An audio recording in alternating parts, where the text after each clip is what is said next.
Hair's gone, all thanks to Swiffer. Try Swiffer Sweeper Heavy Duty Dry Cloths. I promise you'll love them or your money back. And also try Swiffer Sweeper Wet to make quick work of tough, sticky messes. Cantina nachos, strawberry watermelon margaritas, a few zombie kills, and all your favorite sports teams live? When your day calls for some winning, it's time for Dave & Buster's, where you can eat, drink, play, and watch all the sports you want. They've got massive HD TVs, hundreds of the hottest new games, a chef-crafted menu, and an incredible list of beers, wines, and cocktails. So remember, if your day calls for a little victory, a little triumph, a little win, it's probably calling for Dave & Buster's. It's the final season of Pac-12 basketball. Tune in this Saturday, February 24th at 8 a.m. for pregame coverage as the Washington Huskies play their final Pac-12 game in McHale Center versus your fourth-ranked Arizona Wildcats. Tip-off is at noon, only on Wildcats Radio 1290. Hey, I'm Andy. If you don't know me, it's probably because I'm not famous. But I did start a men's grooming company called Harry's. The idea for Harry's came out of a frustrating experience I had buying razor blades. Most brands were overpriced, overdesigned, and out of touch. At Harry's, our approach is simple. Here's our secret. We make sharp, durable blades and sell them at honest prices for as low as $2 each. We care about quality so much that we do some crazy things, like buy a world-class German blade factory. Obsessing over every detail means we're confident in offering a 100% quality guarantee. Millions of guys have already made the switch to Harry's, so thank you if you're one of them. And if you're not, we hope you give us a try with this special offer. Get a Harry's starter set with a 5-blade razor, weighted handle, shave gel, and a travel cover. All for just $3 plus free shipping. Just go to harrys.com and enter code SLEEK at checkout. That's harrys.com, code SLEEK. Enjoy! Tucson, it's time for the Cologuard Classic by Exact Sciences, March 8th through the 10th. Now at La Paloma Country Club and the Westin La Paloma Resort and Spa. See some of golf's greatest players compete for the coveted Conquistadors Helmet Trophy. It's PGA Tour Champions Golf at its finest. And Friday night, under the stars, see Midland and Roger Klein and the Peacemakers live in concert at Rieto Park. The Cologuard Classic by Exact Sciences, benefiting colorectal cancer awareness in youth sports. Tickets and more at CologuardClassic.com. KCUB Tucson, a Cumulus media station. We are the sports station that Tucson turns to for all the latest news when it comes to Arizona men's basketball, along with all the play-by-play action. We are Wildcats Radio 1290. This is the Meridian Wealth Management Countdown and Tipoff Show on the home of Arizona men's basketball. Wildcats Radio 1290. Bradley to inbound for Arizona. Put the play in motion, get it off to Boswell. Boswell to midcourt, bounce head to Love. Turnaround shot is up, no good off the front of the rim, and the Cougars have won in Tucson for the second straight year. Washington State 77, Arizona 74. No quicker way to get rid of a tough loss than a early morning, or, well, by the time we get to tip-off, it'll be early afternoon Saturday game. National TV. CBS, I believe, is in town for this one, as the Wildcats will take on the Washington Huskies today. Can you believe this is the second to last home game of the season? The Wildcats will play just one more home game, and that'll be a week from today against the Oregon Ducks. And then it is away from home for the remainder of the season in Los Angeles to finish out the regular season, in Las Vegas for the Pac-12 tournament, and then wherever the Wildcats get sent for the NCAA tournament. Still, though, even despite losing to the Washington State Cougars on Thursday night, the Arizona Wildcats still projected to be on the one line and in the West. So wherever they go, it'll be relatively close here to the home base, and hopefully a lot of folks will be traveling in March to follow this Tommy Lloyd Arizona men's basketball team. Countdown to tip-off is the show. We are with you from 8 a.m. until 11 a.m. It is a noon tip-off today, fourth-ranked Arizona and the Washington Huskies for the only time during the regular season, and potentially maybe a meeting in the postseason at the Pac-12 tournament. But this will be the Huskies' likely last trip to Tucson for the foreseeable future. Let's give you an indication of what we've got coming up for you this morning. Let's take a look at the Right Way Rundown and see what's coming up on our pregame show. Brought to you by Right Way Heating, Cooling, and Plumbing. Do things the right way. All right, we'll take a look back at what happened against the Washington State Cougars, a 77-74 loss. Preview the Huskies, brought to you by Window Depot. How about the women's basketball team? The ladies go up to Palo Alto and shock number 3 Stanford last night. What are the highlights from that game? Reaction from Adia Barnes afterward with Derek Palmer. Percy Allen from the Seattle Times, Cleveland boy, will join us to give you your scouting report on the Huskies. He writes the beat for the Seattle Times. Best bets, courtesy of the Desert Diamond Sportsbook. Arizona is a 15-point favorite tonight. We'll also hear from the voice of the Wildcats later on, Brian Jeffries. Joined, as always, by the crew. We've got Kelvin Efon, U of A captain, 1998. We've got J.W. Madden over there as well. And the Wildcats falling to the Washington State Cougars in a in a game that unfortunately did not go as well as the Wildcats would have liked. Tommy Lloyd, though, said it was a very good college basketball game. It's a good game. Two evenly matched teams, and they're playing really well, and they have two different styles. It's kind of a clash of styles, and they did a really good job, kind of controlling that game. I thought we were going to get out to a little run at that start of that second half, and they kind of brought it back in and made the run on us. So then we kind of had to battle our way back in. But proud of the way our guys responded, and just we just gotta be able to finish the game and make one or two more plays. That's what it comes down to. Talk about styles. Are they just a bad matchup?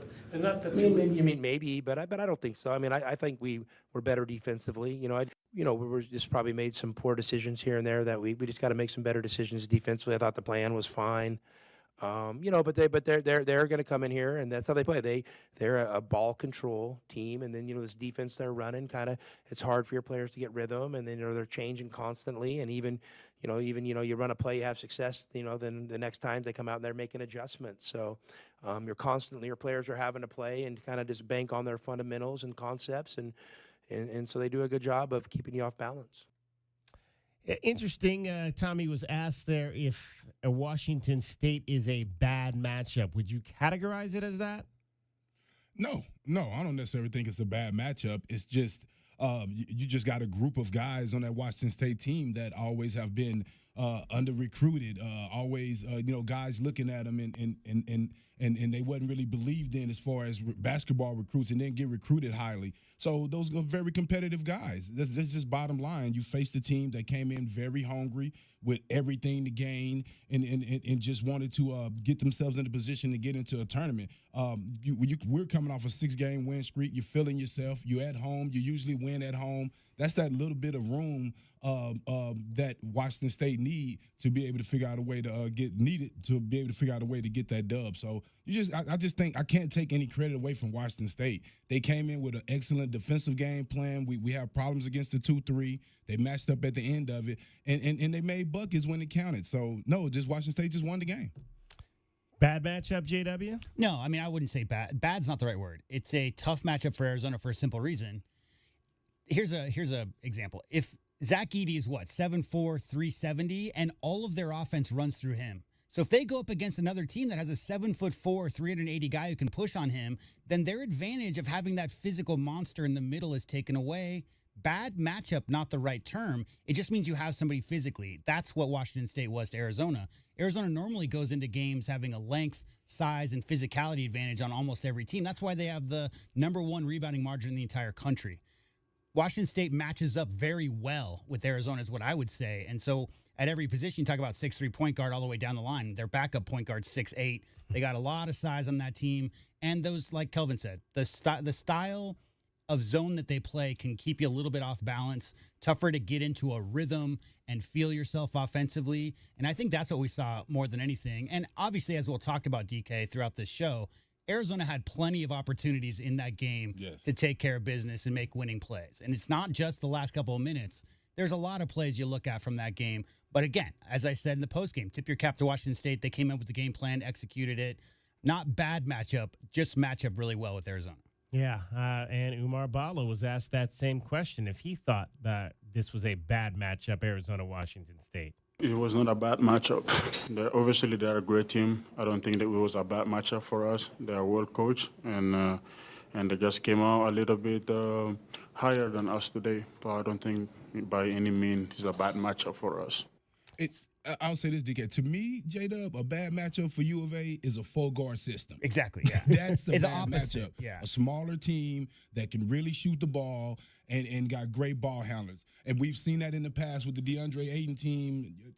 The smaller teams worry me more that can make shots than the bigger, a team that has size like that. Well, yeah, if you can put a lineup on the court as an opponent that can take Arizona completely out of what they're doing, because, again, who does DA guard in that situation against Buffalo, right? When you have a bad matchup, to me, is a team that plays a style completely counter so much that you have to change your personnel and change what you're trying to do. And that's the opposite of Washington State. Washington State just matches up one-on-one, and that was just two really good teams fighting it out. That's what that was. Tommy Lloyd admitted after the game that, hey, the Cougars were just the team that made the plays when needed to win. Obviously, we had opportunities, but, they've been really good in close games all year, and, they're a team on a roll right now, and, they were able to find a way. I mean, they made a bunch of, kind of clutch, big-time plays down the stretch, and, obviously we still had opportunities. I mean, you're up 3, you get them to miss a 3, it's a loose ball. You got to come up with that ball, and then, they throw it to the corner, and it's just, you have a senior who's a really good player and a smart guy. Keyshaw just, probably got a little overzealous in his closeout and, ends up fouling a three-point shooter, and the kid just was all net, So, you got to tip your hat to Washington State. We had mentioned before the game that Washington State is a team that has twice in the last 2 years held the Arizona Wildcats under 35% shooting in a game. That was not the case in this one. The Wildcats finished shooting 45%. In fact, shot 45% in both halves of the game. Although better against the zone, Jaden Bradley felt they still struggled at times. I would just say, early with missing bunnies, fast breaks, missing layups, and, turning it over. Their zone is kind of, a hectic little zone. They kind of run around, kind of unorganized, but they talk and they do well in the zone, and it kind of had us rattled for a little bit. One of those missed bunnies came from Jaden Bradley himself. Rice into the lane, nifty move, but missed the shot, and the rebound off to Bradley on the races behind the back to the bucket, missed the lay-in, no good. And the rebound loose in the paint. Yakubowski comes up with it for Washington State. Oh, that was a beautiful move, but it just wouldn't fall. Jaden Bradley missed that layup. Caleb Love had a dunk opportunity that he lost control of the basketball. I mean, again, we say so often that, games aren't necessarily always won and lost at the end. They're lost throughout the end, but obviously those were two glaring offensive opportunities that got away from Arizona in a game that they lost by 3 points. Rice needs some help now out top, and as it's stolen away by Love, Caleb drives and then he loses the ball out of bounds. It just slipped through his hands. He was going to go for the big two-handed stuff. Oh, boy. Oh, boy, indeed. Not the kind of plays you want to see in a tight game against a very good basketball team. No, not at all. And you hate to see it, but I know people hate me always looking on the bright side of things, but that's just the way how I see things as a competitor. I can't be doom and gloom. I got to figure out a way to get back right. But to me, I feel like making those plays, though, is going to make those guys really look at themselves in the mirror. Going to make them look at themselves and say, hey, I can't get too lackadaisical. I can't get too flashy, right? I got to make sure I squeeze that ball. I got to make sure I'm fundamentally sound. And it's sad things like that have to happen to you. Coaches could coach you up all week, they was winning six games in a row, so that's like 3 weeks. You can coach them up, but when you're feeling yourself, when you're a part of U of A, you got the social media talking everything about you, just all love. Sometimes you can feel yourself a little bit, and you need to be brought back down to reality. And we got a thing called the basketball gods. We got a thing called the basketball gods, and sometimes when you ain't in that reality, little things happen. Like you don't get blowed out to make you feel like, man, we don't have a chance, but you end up losing a tight game to remind you how easily this thing can slip away from you. That play really, really bothered Caleb Love. You want to know how much it bothered him? That took place with 1:18 left in the first half. 28 seconds later, he hit a three. Yeah. Bradley's play with about 10 minutes left in the first half. Both those plays took place early in that game. But Caleb, that ball, that's going to happen. That's just one of those things, Kelvin. I mean, you expect him to. It usually don't happen. That's why I said that had to be like a basketball guy thing. Right. Because we've been watching him. He gets real cool when he gets to that basket. He brings it back. He missed one before jumping too far. Remember, he missed that one earlier. Short, Cape Love short, yeah. And to me, when I look at that, when I know a guy is such a great athlete, he can dunk the ball with his eyes closed. To me, that's the basketball guy saying, hey, don't be too flashy, right? And as a player, that's how I would see it. I would look at myself in the mirror. I would feel so bad about it in such a close game that I'd be like, look, man, you got to make it a little more simpler than that. I can't do it like that because I can't cost my team like that in situations. And he knew that within 1/10 of 1 second after after it happened. Like, we're not talking about any, who knows more than anybody? People watching that, like, you dumb butt, what are you doing there losing the ball? Caleb Love knew before a second after that happened that, you just got to gather there, even go for a layup or whatever. Kelvin, I mean, he might have been thinking, am I going to go lefty, righty? Am I going to go reverse put a little juice on this one? That's exactly where he got caught. That's exactly, because you know why? I seen him do a two-hand dunk probably for the first time. Remember that dunk? He went to the middle earlier and dunked it two hands. Yep. I think he was trying to think of another dunk. I think he was like, I already did the two-hander, right? I already did the two. That's just from a guy who used to fly a little bit. Sure. I've had them troubles a couple times where I had to go back and catch myself like, wait a minute, you're doing too much. It was as simple as he's like, hey, there's girls watching, right? Oh, boy. Well, it did not end well for Caleb Love. He had two opportunities in the final minute to try to give the Wildcats the lead. It got blocked on one of those opportunities, slipped and fell on the final opportunity with Arizona down 75-74. Tommy Lloyd on if he asked Caleb Love if there was anything on the court or if he felt anything when he slipped. Nothing that I've heard.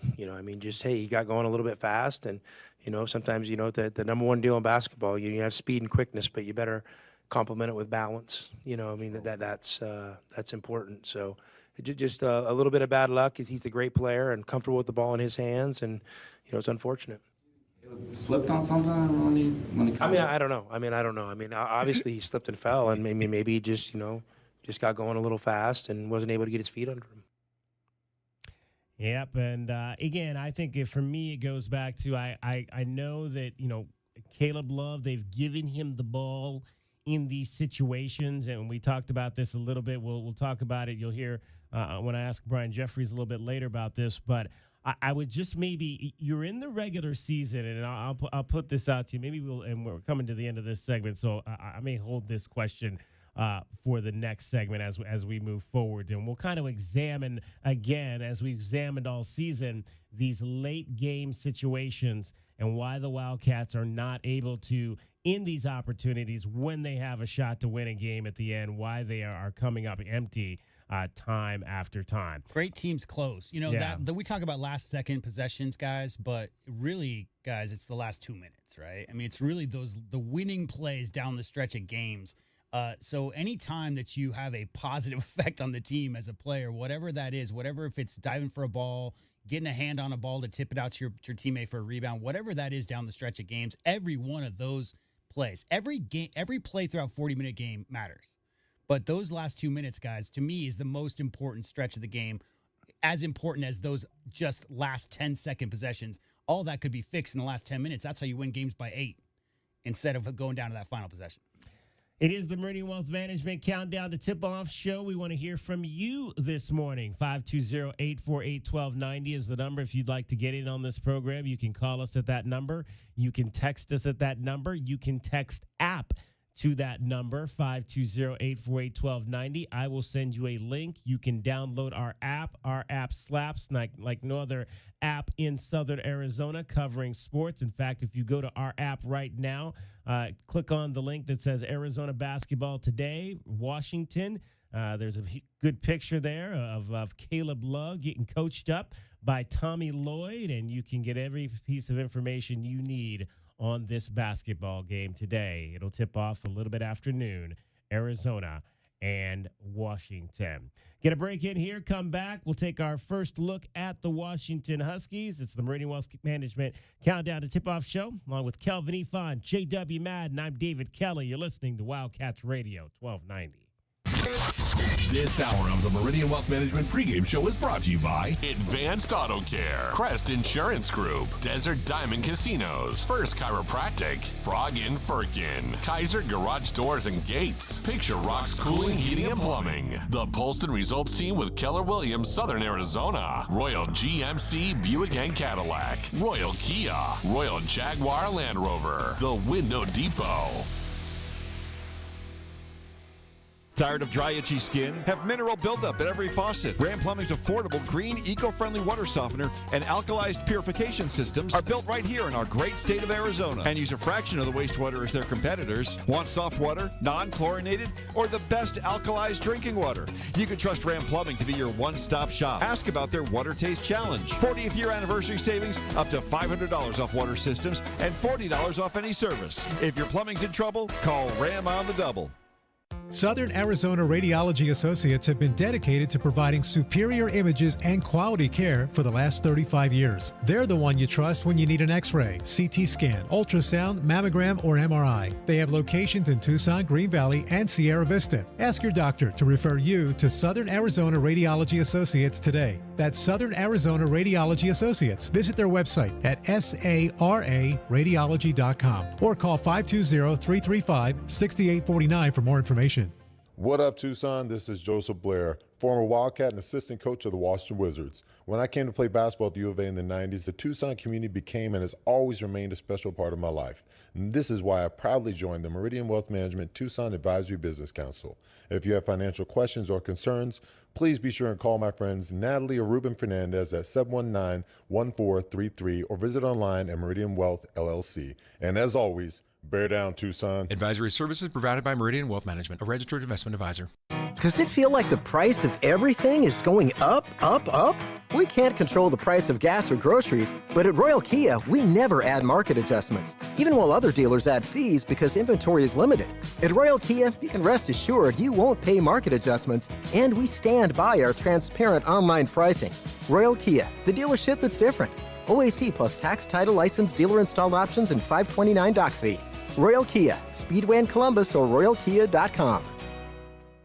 Do you often worry you left the garage door open? With a LiftMaster garage door opener powered by MyQ, you'll never worry again. You can control, secure, and monitor your garage from your smartphone anytime from anywhere through the MyQ app. As an authorized LiftMaster dealer, we have smart openers designed for your needs, including belt drive motors for ultra-quiet operation, integrated camera for live video streaming, and battery backup that lets you in when the power is out. Kaiser Garage Doors and Gates is your authorized local LiftMaster dealer. Visit KaiserDoor.com for more information. Here's an important message from University Termite and Pest Control. The weather is cooler here, and so pests are seeking alternative housing. Do you need a professional? University Termite and Pest Control has been serving Tucson since 1974. You can be assured University Termite and Pest Control will keep you pest-free using the most responsible products and application methods. 28 school districts, 3 hospitals, 2 colleges, 1 university, and thousands of homeowners trust University Termite and Pest Control for the past 50 years. You can too. University Termite and Pest Control. Find us online at bepestfree.com. As Arizona's leading personal injury law firm for more than 30 years, Goldberg & Osborne agrees, bear down, Arizona. With offices statewide, including 5 in Tucson and Southern Arizona, the Eagle gives you home field advantage. More than 1,800 5-star Google reviews prove Goldberg & Osborne has the playbook for any situation. So after any accident, let the attorneys voted best personal injury law firm tackle that insurance company and get you the settlement you deserve. Goldberg & Osborne, 1-800-THE-EAGLE. Coach Tommy Lloyd here. Right Way Heating, Cooling, and Plumbing is the ultimate team when it comes to your home's comfort. Thinking about replacing your heating and air system? It's February at Right Way. These are some of the slowest months of the year. We have equipment in stock and our crews are available. And to spark business, we're including an 80% furnace absolutely free with the purchase of an air conditioning system. And if that's not enough, we'll include a Wi-Fi thermostat, 10-year parts and labor warranty, plus we have 0 interest financing available. Call or text 520-200-2422 or visit rightwayac.com.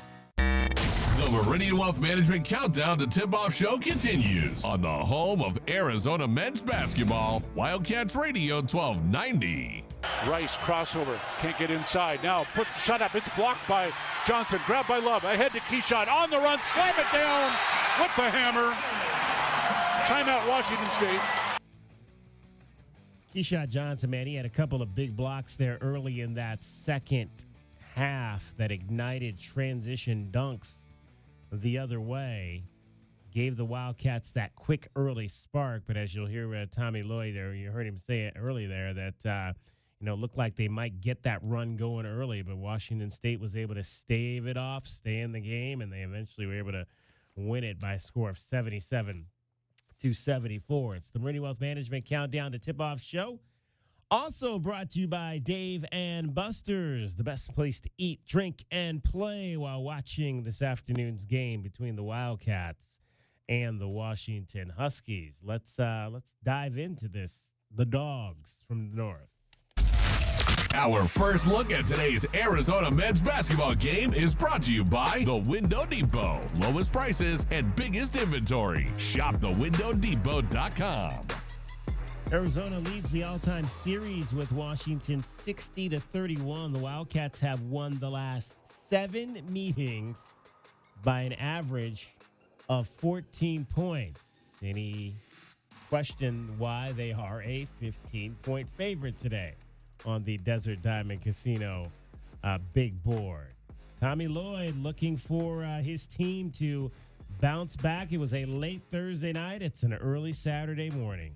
Yeah, when we heads up, our heads are up. Hey, we're everything we want, for this season still out in front of us. And, we got to come out and play a really talented team Saturday early. And so let's go. Our guys need to respond. And we're a high character group, so I expect they will. And the message is one of positivity for this Wildcats ball club. Hey, we're obviously having a great season. One loss doesn't determine our season, and our main focus is the next game because I know it's important to us, just as this game was. So this game is already over, it's in the past, and now our main focus is Washington. Obviously, they're a great team, so we respect them, and they're going to get our full attention. What was Coach Lloyd's message to you guys in the locker room? Positive, anything but positive. Oh, yeah, next game, we didn't play, our best game, but we were still in it. A couple loose balls here and there. The game would turn around. But, good thing it's a quick turnaround. You definitely had this game in the back of our minds, and you go and play our hardest on Saturday. Umar Ballo, Jaden Bradley talking after the loss to Washington State on Thursday night. Tommy Lloyd reiterating that his message is always positive. Your message is positive? Oh, of course. Yeah, no. We're a good team. We're a good team. I believe in these guys. We just lost to another good team that's on a roll right now. I don't think anything that, and we have an obligation to try to come out and play really well on Saturday. That's our job. We don't, no one's going to feel sorry for us. So I certainly don't. Kelvin, those players, they sound an awful lot like their coach. Hey, and that just tell you how great of a job he's doing communicating with them. Understanding the ups and downs of a season. Like he said, when you're coaching your group every day and you've played the games and won the games that they've won, you have a good group. You have a good team, and he can say now at this point in the season that, he can speak to their character. So after losing a tight game like that, the last thing you want to do is just be defeated. Defeated? No, we lost. We need to clean up some things, and some things that can end up hurting us in the tournament. If you have 50 turnovers and you lose the rebounding battle by 40 and all those things, that's a different message altogether. You lose a one-possession game where you play even basketball, maybe miss a couple free throws, maybe you don't lose the ball out of bounds a couple times. That was a close game between two good teams. What is there to be negative about? And as a coach, the toughest games to lose are the tight ones. 1-3 points. Your guys are already feeling it. The last thing you want to go in there and do is pile on that. Because what everybody's been saying, right? Oh, the game is coming back. It's 12 o'clock. It's a quick turnaround. It is. The last thing you want to do is put some messed up thing in their head, right? That's the last thing you want to do is to tell them how doomsday everything is. No, we got to move on, and we got to go back and get this game right here to continue our opportunity to be able to win conference. Well, you got the leading scorer in the Pac-12 coming in here today. There's some talent here with Washington.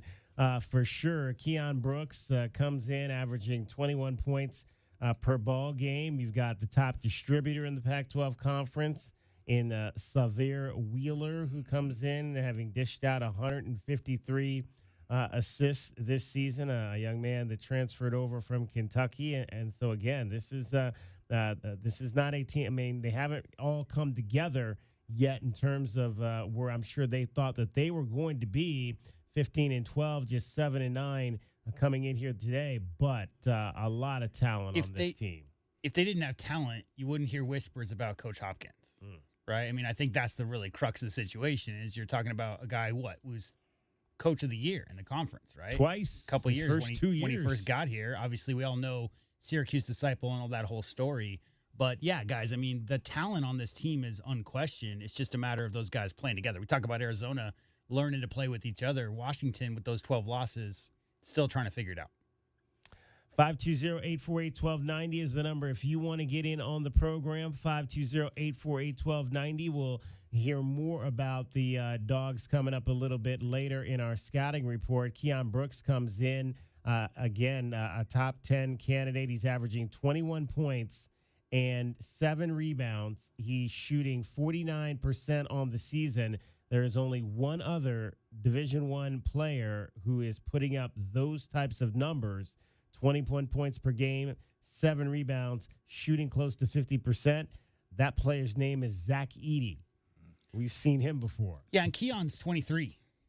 He's a fifth-year senior. 3 years at Kentucky. Like, we know his whole story. That's a man, Kelvin. I mean, that's a grown man, 23 years old.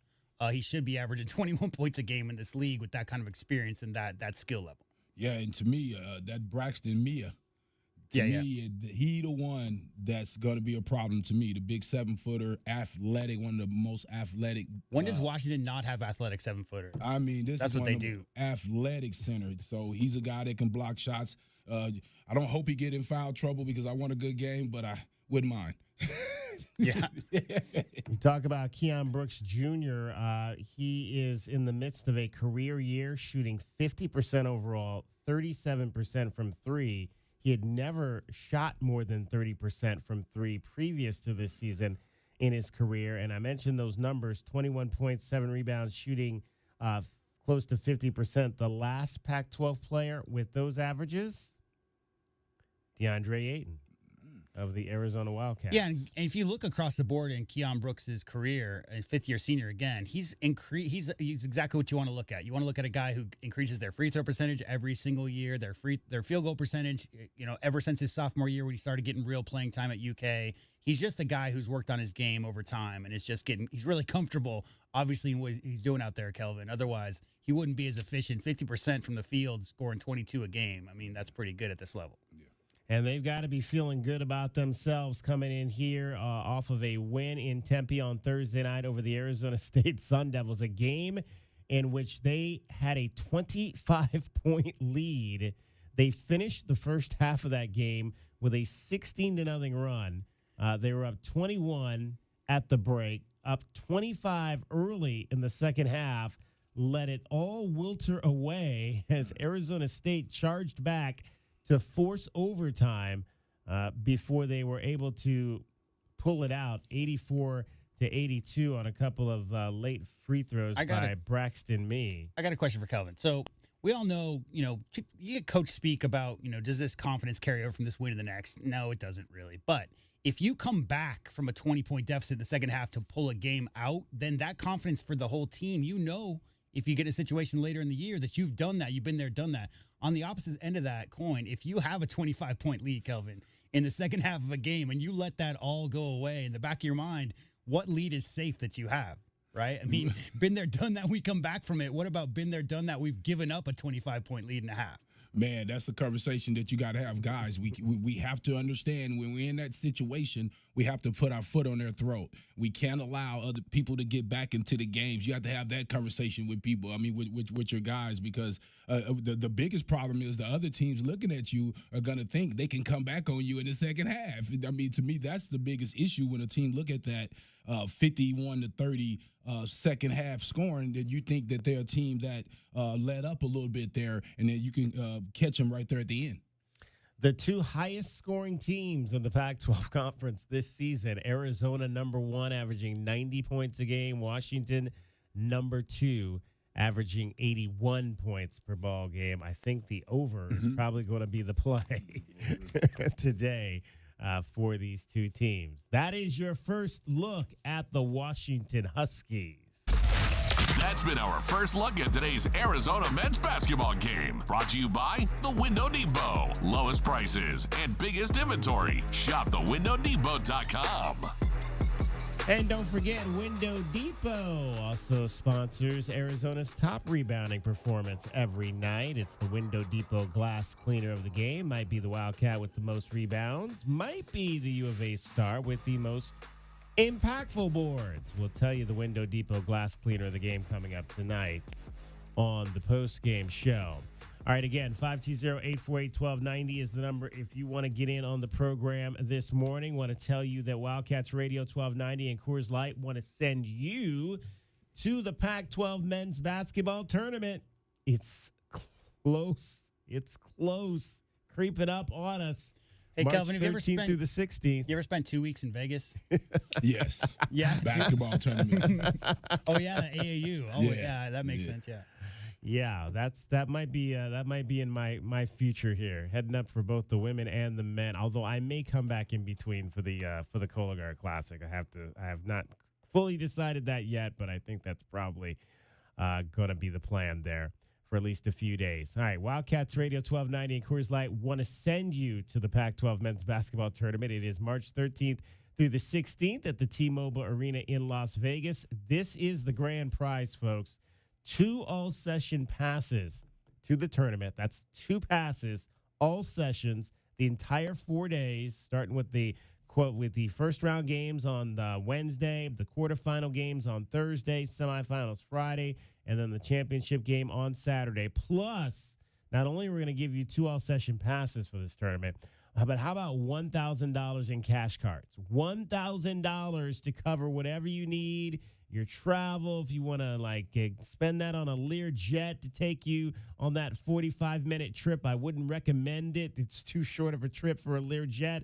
But if that's how you want to roll, that's $1,000 you can put towards that, or you can spend some of that on staying at the best hotel on the block, whether that's the Wynn, whether that's the Cosmopolitan or Aria or one of those really nice hotels. You can spend your $1,000 on that. Whatever you want to spend it on, that is your choice. All you got to do, though, is head on over to wildcatsradio1290.com. Sign up for this tournament. I believe it ends on the 29th, so you still have about 5 days left to sign up for this incredible opportunity. Again, head on over to wildcatsradio1290.com. It is the Pac-12 men's basketball tournament, 2 all-session passes, $1,000 in cash cards. It's coming up, folks, March 13th through the 16th, the final Pac-12 tournament at the T-Mobile Arena in Las Vegas. Good luck from Coors Light and Wildcats Radio 1290.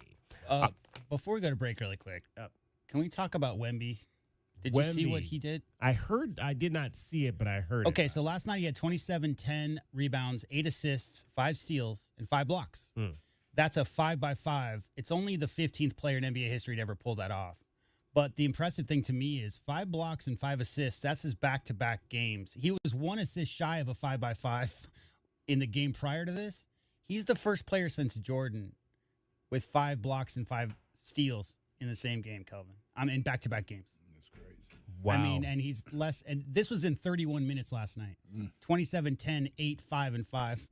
So if you're not paying attention, guys, that guy's kind of redefining what stats mean. Yeah. Right now. It's unreal. Pretty impressive for a growing Spurs team. They fall to the Lakers, though, in that game, 123 to 118. That's the punchline to this, is that Wembanyama was asked about it, and he was told that he was the first player since Jordan to pull off 5 steals and 5 blocks in back-to-back games. Yeah. And he said, that's cool. He probably did them in wins, though, right? Because the Spurs lost both those games. So he's literally only concerned with winning. He's on a minutes restriction. The young man has the right frame of mind going in because he doesn't give a damn about 27 points. He wants the wins. Suns also lost last night. Since we're on the NBA, at Houston 114-110. That's now back-to-back losses in Texas for the Phoenix Suns. And I think people are starting to get worried again about the NBA basketball team here in our state. All right. You know what we're not worried about at the moment? The women's basketball team. What a performance. We'll get into that when we come back. It's the Meridian Wealth Management Countdown to Tip-Off show, getting you set for the Arizona men's basketball game today against the Washington Huskies, along with Kelvin Efon and J.W. Madden. I'm David Kelly. You're listening to Wildcats Radio, 1290. This is the Meridian Wealth Management Countdown to Tip-Off show on the home of Arizona men's basketball. Wildcats Radio 1290. Hi, this is Mary with Mesquite Valley Growers. Mesquite Valley Growers has the largest selection when it comes to picking out gifts of living plants, flowers, trees, and cactus. Indoor, outdoor, for your home, your apartment, living gifts can go just about anywhere. Green, green, green plants of every size to create beautiful spaces indoors. And if you can't decide, you can always give a gift card. Mesquite Valley Growers on Speedway just east of Pantano. Open 7 days a week. Give the gift of living all year round with Mesquite Valley Growers. Cantina nachos, strawberry watermelon margaritas, a few zombie kills, and all your favorite sports teams live? When your day calls for some winning, it's time for Dave & Buster's, where you can eat, drink, play, and watch all the sports you want. They've got massive HD TVs, hundreds of the hottest new games, a chef-crafted menu, and an incredible list of beers, wines, and cocktails. So remember, if your day calls for a little victory, a little triumph, a little win, it's probably calling for Dave & Buster's. To sponsor the first look at today's game and would like to invite Arizona Wildcat fans to visit one of their Tucson warehouses. The Window Depot provides over 1,000 in-stock vinyl windows, interior and exterior doors, plus granite and quartz countertops, and a huge selection of custom cabinetry, all at the lowest prices in town. Consider the Window Depot your MVP when it comes to your home improvement needs. Stores are open Monday through Saturday, or order online at thewindowdepot.com. The Window Depot, more than a window store. Experiencing the natural wonders comes easy at Rock & Kay, nestled at the base of the Rincon Mountain foothills. Enjoy stunning mountain views up close every day. Hit the community trails, explore local parks like Saguaro National and Colossal Cave, and mingle at private Diamond Community Park events. In the top-rated Vail School District, Rock & Kay is close to work, shopping, and services. Tour 11 different model homes by top-tier builders, offering move-in-ready homes and special incentives. Live rockandk.com. Designed by nature, proud U of A radio broadcast sponsor. Whether you're preparing for a proposal, planning a getaway, or spending time with your special someone, don't let your knee, hip, and back pain become that annoying third wheel. The Good Feet Store's arch supports can help you live the life you love 2 feet at a time. And here's a bonus. They're HSA FSA eligible. Schedule your free fitting and test walk at goodfeet.com or just drop by your nearest store. Walk-ins are always welcome. Make 2024 the year of memorable moments, not aches. Driving the lane, dunking on the competition, and playing as a team. These are things we'll see this season watching our Wildcats play basketball. These happen to be the things you'll also find when you buy your next vehicle from O'Reilly Chevrolet. The only difference is at O'Reilly, nobody gets penalized for traveling. Heck, we actually encourage it. See us on Broadway next to Park Place Mall. Call 747-8000 or find new roads at O'Reilly.com, where you can experience our version of a steal. O'Reilly Chevrolet, more than a great price. O'Reilly Chevrolet. I'm a big believer in investing into what the wealthiest people in the world invest into. But it's not easy to know exactly what that is, and it hasn't always been possible for regular folks like you and I. But that's changing. I'm Jeff Jr. with Trajan Wealth, and if you've done a good job acquiring some assets, now is the time to consider private equity. Private equity is ownership of private companies that aren't traded on the stock market and in most cases are very exclusive. Examples could include ownership of apartments or nursing homes, dental practices, solar farms, you name it. Why do so many billionaires invest into private equity? Because of historically low correlation to the stock market and historically higher returns. If you have a goal with your portfolio but aren't there yet, call Trajan Wealth today. Call 321-4100. That's 321-4100. Advisory services offered through Trajan Wealth, LLC, an SEC-registered investment advisor. May require accreditation. This is the Meridian Wealth Management Countdown to Tip-Off Show on the home of Arizona men's basketball. Wildcats Radio 1290. Stanford's just so good, and like Tara's such a great coach, they just get better and better. But like we know how good Cameron Brink is. We know how good Kiki is. We know how good Hannah Jump is. So we're very familiar with them. Doesn't make it easier, but I think the benefit for us is we've played a lot of Princeton offense since then. I think before then, because they beat us on a lot of simple things, I feel like we're not getting beat as much on now because we've played now 7 more games where people have ran similar stuff.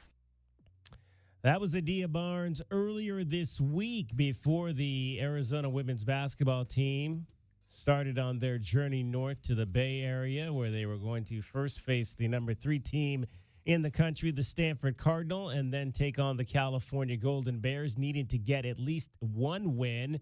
A lot of people were looking past the game on Friday night against the Stanford Cardinal to an expected matchup on Sunday against California, and hoping that would be a game that the Wildcats could win. And then Arizona showed up to the arena last night at Maples Pavilion, and they did so without their leading scorer, Kaylin Gilbert, who did not make the trip to the Bay Area. And then they get there and they find out that Cameron Brink is not going to play for Stanford. Here's what happened after that. Rebounds cleared by Ogden. Stanford with the basketball. 4 minutes to play and a 6-point lead as Ogden kicks it out. Dimitri's going to try a 3-pointer that's good. Get it out to a 9-point game. Stanford has been 5 of 7, and that is in large part why it has raced out to the 7-point advantage. The Cats need to stop with 3.5 minutes to play. Entry pass up top is tipped away by Martinez, stolen to Williams. Get Pueo running the floor, gets it to her a little bit late. Now she's pinned on the baseline, able to dribble out, hand it off Jada. 3 is on the way. It's down. Alexis of Tucson Charity 3 makes it another 4-point game. Cats had it tied at 35 in the third quarter, but Stanford went on a 10-2 run to finish. Now after a 9-point lead, has been quickly trimmed to 4 with 3 minutes to play. Can the Cats get another stop? Up top, Bay. Ball fake, attacks down the left lane line before she stopped. Back out between the rings, Blakely. 2:40 to go, 12 seconds on the shot clock as Courtney gets Williams on the outside. Run off the three-point line. Now she'll step back, try a difficult three-pointer that's banked in. In front of Stanford's bench, Lapolo wants to go inside at Iriafen. Can't get it there as it's nearly taken away, and it is stolen away. Pueo gets this to Martinez, running the floor with Blakely as she ties it with 2:10. 2 minutes and 8 seconds left, tied at 59. Just the third time the game has been tied. The Wildcats have never led. Blakely starts moving to the right. Jada, who has 15, gets this one near the right wing, being defended by Jump, uses a base screen. Going to take an 18-foot jumper that's up and down. And the Cats have their first lead under 2 minutes to play, 61-59. One-on-one against Bay, up and good. Wildcats had a stop, but another questionable call allows Stanford to take advantage. Tie it at 61 with 52 seconds left. Martinez, now Williams. Trying to get it to Pueo. Catches it near the foul line, moves back to the right side. To Bay. 10 seconds to shoot. Hand it off Williams. Step back. Going to try another three-pointer. That's again off the glass to score. Alexis of Tucson Charity 3 makes it a 3-point lead for the Wildcats. Jada has banked in 2 fourth-quarter threes, and they are right now the difference in the ballgame. And how about Helena Pueo, who has locked up Hannah Jump in the second half, just 2 second-half points. Going to the free throw line. I wonder what the band's going to do after this game. As the second one will rattle in, and the Cats have a 7-point lead, under a second to go, and that's it. Arizona makes up a 9-point deficit over the last 4 minutes, has a win over a top 3 team that was playing without Cameron Brink, but I tell you who doesn't care about that, the computers. It's going to be a very interesting morning to see what the net looks like. And if you thought that Cal game was huge before 5 o'clock today, it just became monumental.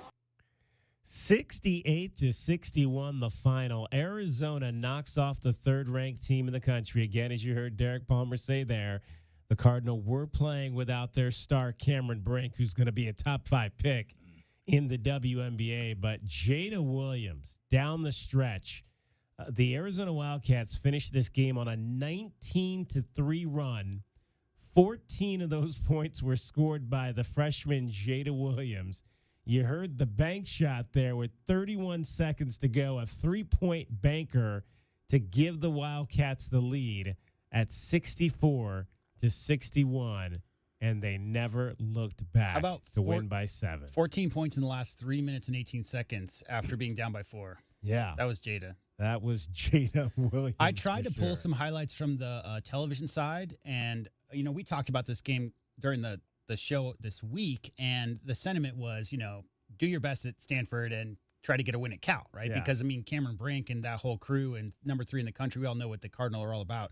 The television broadcasters, guys, with about 10 minutes to go, and with about 6 minutes to go, and the Cardinal with the 10-point lead, we're talking about Cameron Brink's fashion sense. They were talking about what she was going to be doing this summer. They were talking about anything but those games. They had already checked out. They had already given the W to the Cardinal. Yeah, so, great win last night for Adia and the Cats. Let's hear from Adia Barnes after that big win for her ball club, the biggest road win of her coaching career. Coach, your team falls down by 9. Just under 4 minutes to play, and it was looking bleak. What happened? Well, I just think we just were starting to settle for shots that we shouldn't take. We know if we don't have ball movement, then we can't make shots here. And a bad shot here is like a turnover. So I think we just got a little stagnant, and that wasn't what kept us in the game before. Then we gave them a run, but I think after that we had some good defensive plays. I thought we made them shoot really late into their shot clock, and they didn't get us on backdoors. They got Skylar once, but I thought we were pretty good with defending it. They're just hard to guard. And they are very different without Cameron Brink, but they still have a really good team. Well, they go 5 for 7 in the first quarter, which kind of felt like strike 1. Yeah. Go on a 10-2 run to finish the third quarter, which felt like strike 2. And then they go on that little 9-0 run to get the 9-point lead after it was tied for a lot of the fourth quarter, which felt like strike 3. Yeah. But your team, short bench, Jada playing with no good legs Brea at this fouled point. out. Brea's fouled out. Skylar's got 4 fouls. There's just so much adversity that's being piled up. And then they were somehow able to pull it off. Do you look more at the execution on the offensive side or how they were able to defend it that was able to do it? I think defending is first when I don't think I took Mary out of the game, or Helena. Helena played almost 39 minutes. They're gassed. Jada 37. It's just hard with a short bench, but I thought they rallied. Then they hit some shots. Within that 3-minute mark, Jada hit some big shots. And I think really helped us kind of get that lead. Well, Jada winds up finishing 8 for 17. 8 for 17, so she got 17 shots again, but knocks down 8 of them, including 2 huge three-pointers. And as Mary and Jada didn't play well, but she hit big shots when we needed. As Mary had an and when we needed. So they showed up in the end, and they were purely exhausted. Erie often winds up with 21 points and 15 rebounds, but it really felt like she had to work hard. Is that the case? It did. I think we did a good job of guarding her, not letting her isolate us on the ice. Okay, so 22 and 15. 21 and 15, that doesn't feel like we held her down. But I felt like we didn't let her just do what she wants. We fouled sometimes and we made her work, but it wasn't just easy, wide-open layups. Then perhaps the biggest factor of the game, Hannah Jump had 11 first-half points, 2 in the second. What was the change? I think Helena did a really good job on her. That's why it was hard to have Helena out of the game, because we needed her to guard Hannah Jump. Now, we've been talking an awful lot about this Cal game, kind of overlooking this Stanford game. Yeah. Oops. Yeah. But now that you got this win, how much more huge is the Cal game? It's big because for standings, and there's going to be a lot of upsets the next couple of weeks. Really big if we were to come here and get a sweep. Huge for us. We know Cal's really good. They play really well at home, but we're playing with nothing to lose and a lot of confidence. I told you, it's a matter of peaking at the right time. And I think we knew Stanford was down a player, and we're down some players, but we rallied and found a way to do it. So I'm feeling good, take our chances. We'll obviously get some rest. Tomorrow will be light. But we go in here, and we want to at least split these next 2 weekends, at least. By the way, first time since 2001. I know. Yeah, and I wasn't the coach here. So, but as I'm telling you, Tara is a phenomenal coach, phenomenal legacy here. She's a pioneer of women's basketball. And literally, as a player, never won here. We won one time in Arizona.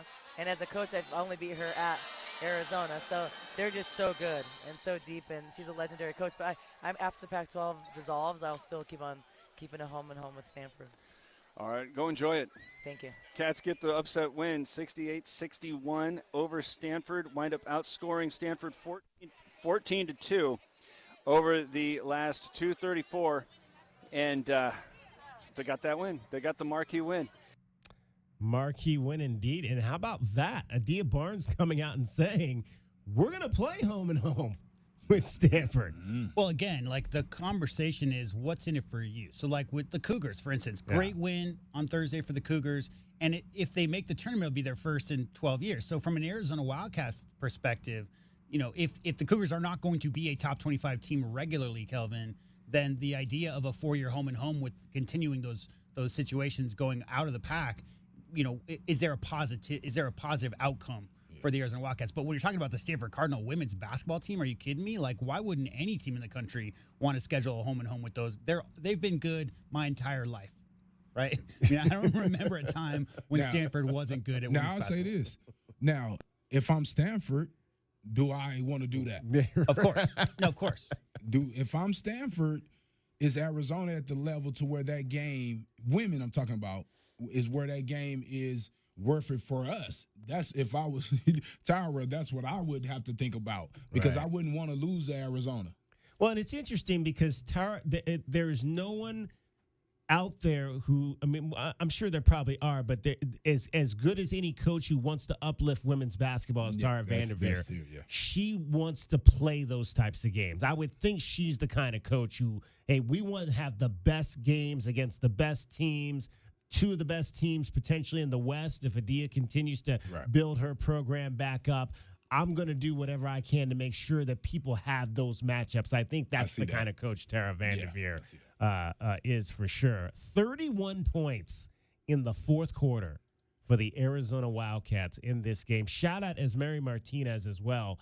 17 points, 9 rebounds. She passed the 1,500 point mark on her career in this win last night for the Arizona Wildcats. Truly the biggest road win of the Adia Barnes era. Even without Cameron Brink, it's still a road win. And like Derek said, the computers don't see who's on the floor. No. They just see the result that pops up at the end of that game, and the result was an Arizona Wildcat win. I got a 68-61. Outside of Virginia Tech, like what team in the ACC on the women's side moves the needle?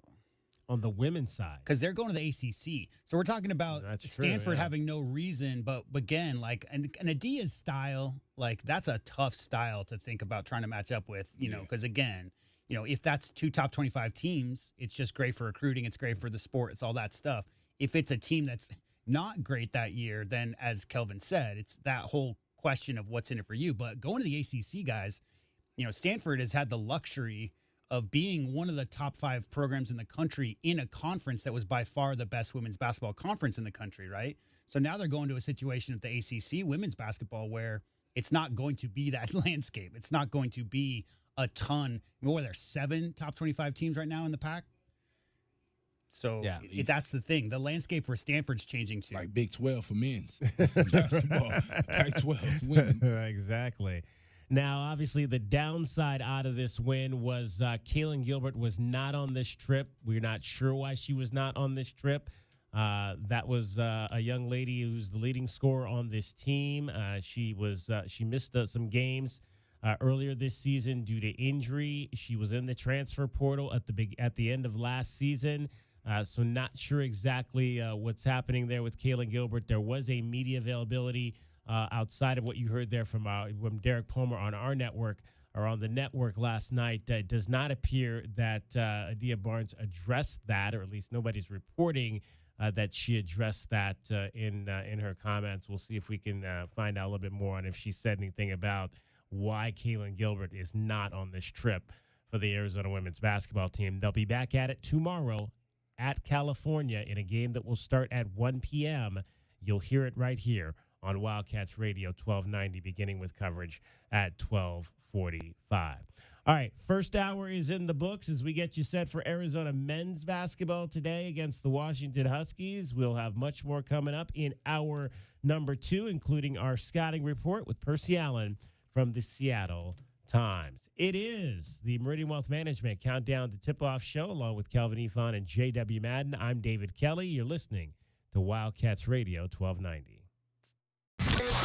This hour of the Meridian Wealth Management pregame show is brought to you by Advanced Auto Care, Crest Insurance Group, Desert Diamond Casinos, First Chiropractic, Frog & Firkin, Kaiser Garage Doors and Gates, Picture Rocks Cooling, Heating and Plumbing, the Polston Results Team with Keller Williams, Southern Arizona, Royal GMC Buick and Cadillac, Royal Kia, Royal Jaguar Land Rover, the Window Depot.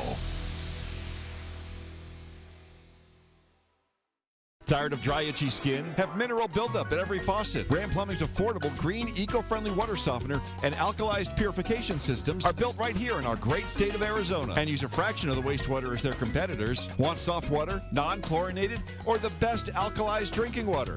You can trust Ram Plumbing to be your one-stop shop. Ask about their Water Taste Challenge. 40th year anniversary savings, up to $500 off water systems and $40 off any service. If your plumbing's in trouble, call Ram on the double.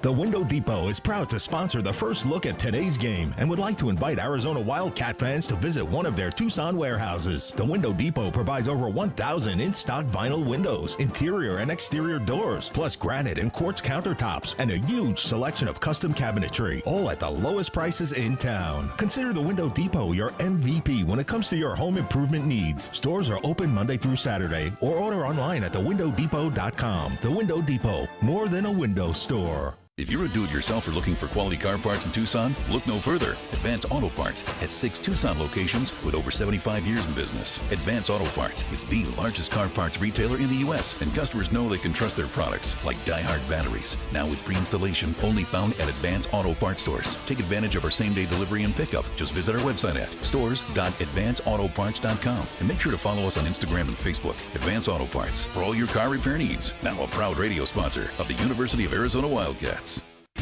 Frog & Firkin, a standout among the bars and restaurants in the University area. Frog & Firkin does what very few pubs can, combine a festive atmosphere and great beer with a menu that could stand on its own in any restaurant setting. A sports enthusiast dream with over 30 TVs, 30 beers on tap, and over 100 import and domestic bottles. Daily drink and food specials, and the kitchen is serving until 10. A standout in the University area. Frog & Firkin. Eat local, support local. frogandfirkin.com.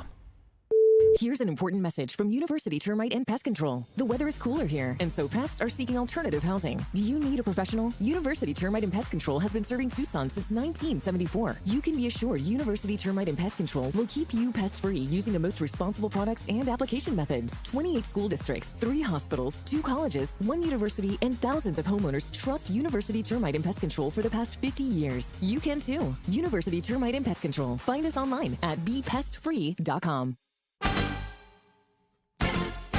True Wildcat fans know that when you're looking for the best place to watch all the big games on big screens, drinking cold beer and having the best food, all paths lead to Desert Diamond. Bet on your Wildcats and all your favorite teams 24/7 on our easy-to-use kiosks. Come chill on our comfy couches and build your best bet at Arizona's best bet, the Desert Diamond Sportsbook and Bar.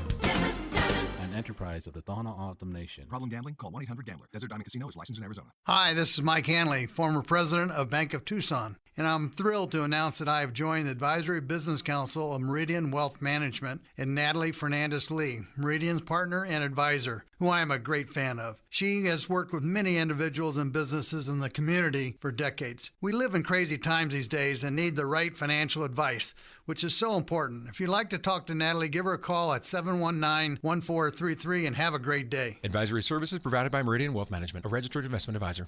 Driving the lane, dunking on the competition, and playing as a team. These are things we'll see this season watching our Wildcats play basketball. These happen to be the things you'll also find when you buy your next vehicle from O'Reilly Chevrolet. The only difference is at O'Reilly, nobody gets penalized for traveling. Heck, we actually encourage it. See us on Broadway next to Park Place Mall. Call 747-8000 or find new roads at O'Reilly.com, where you can experience our version of a steal. O'Reilly Chevrolet, more than a great price. O'Reilly Chevrolet. This is the Meridian Wealth Management Countdown to Tip-Off Show on the home of Arizona men's basketball. Wildcats Radio 1290. Jaden Bradley will bring it across midcourt. Winsu extending his defense. Wildcats will set it up from there. Hand it off to Larson. Pella will drive it right, throw it inside, follow, slam it home. Pella Larson, 8 points in the game on Thursday night as the Wildcats lose to Washington State 77-74. Pella scored 8. Colin Boswell scored 6. They were the two starters that did not score in double figures. Around Caleb Love's 27, Umar Balo's 16, and Keyshawn Johnson's 12. Fifth time, well, the Wildcats have lost 6 games this year. In 5 of those 6 games, Kylan Boswell has scored in single digits. He had 6 on 2 of 8 shooting, 1 of 4 from 3 in the game against the Cougars with just 2 assists to 1 turnover in that contest. Arizona also in the loss on Thursday night shot just 17 of 27 from the foul line, and Tommy Lloyd says, yeah, that's not exactly what we want. Obviously, you want that to be better. We got to step up and make them. We have good step up and make shooters, and obviously Umar is, you're going to probably give him a little leeway here and there, but those other guys are good players. And Key shot out too early, he missed. Maybe he's just a little bit amped up, but listen, you could say it makes a difference, but like Keyshot makes those 2 free throws or 1 or 2 doesn't necessarily deter. The game might not be different. Like the games are there. There are a lot of ways. So a basket here, a basket there. I mean, who knows how they respond.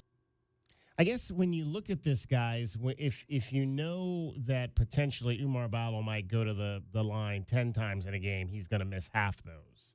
How much pressure does that put on everybody else? Because you look at it. I mean, Caleb Love goes 7 for 8. You'll take that.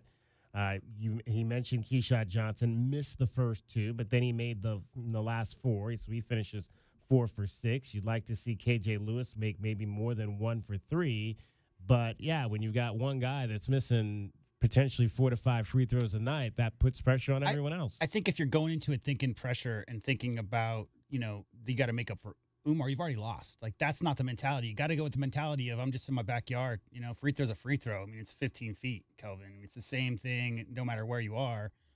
So those guys who have the ability, have that confidence at the line, it's just about, maintaining your fundamentals, maintaining, repeat, Kelvin, what you've been doing your whole life.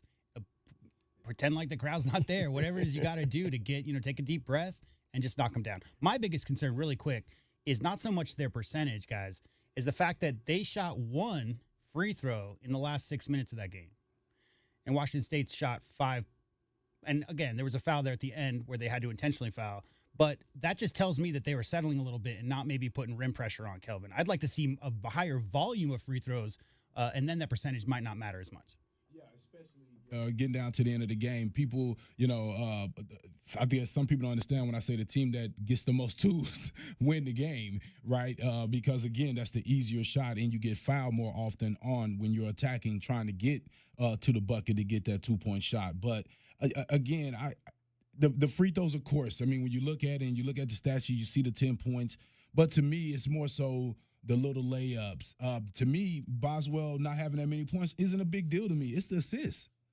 Only 2 assists. I mean, your number one job as a point guard is to, get assists and kind of get everybody going. And, and you look at that game, we only had 15 assists for the game. That's one of our lower outputs of the year. So to me, that's the bigger problem. Those zones are causing us not to have the ball movement that our guys are used to having, and having those different guys touching and having different threats on the floor. On that note, Kelvin, we talked about Caleb with the 27 and the other 2, Pella and Boswell under 10.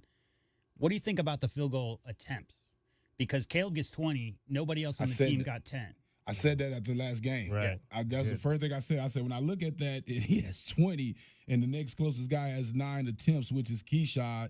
I had a little issue with that because it looks like it just looks like it's not that he's being too aggressive, but at the same time, I got to try to, the 5 assists is good. Yeah. Can't take away the 5 assists.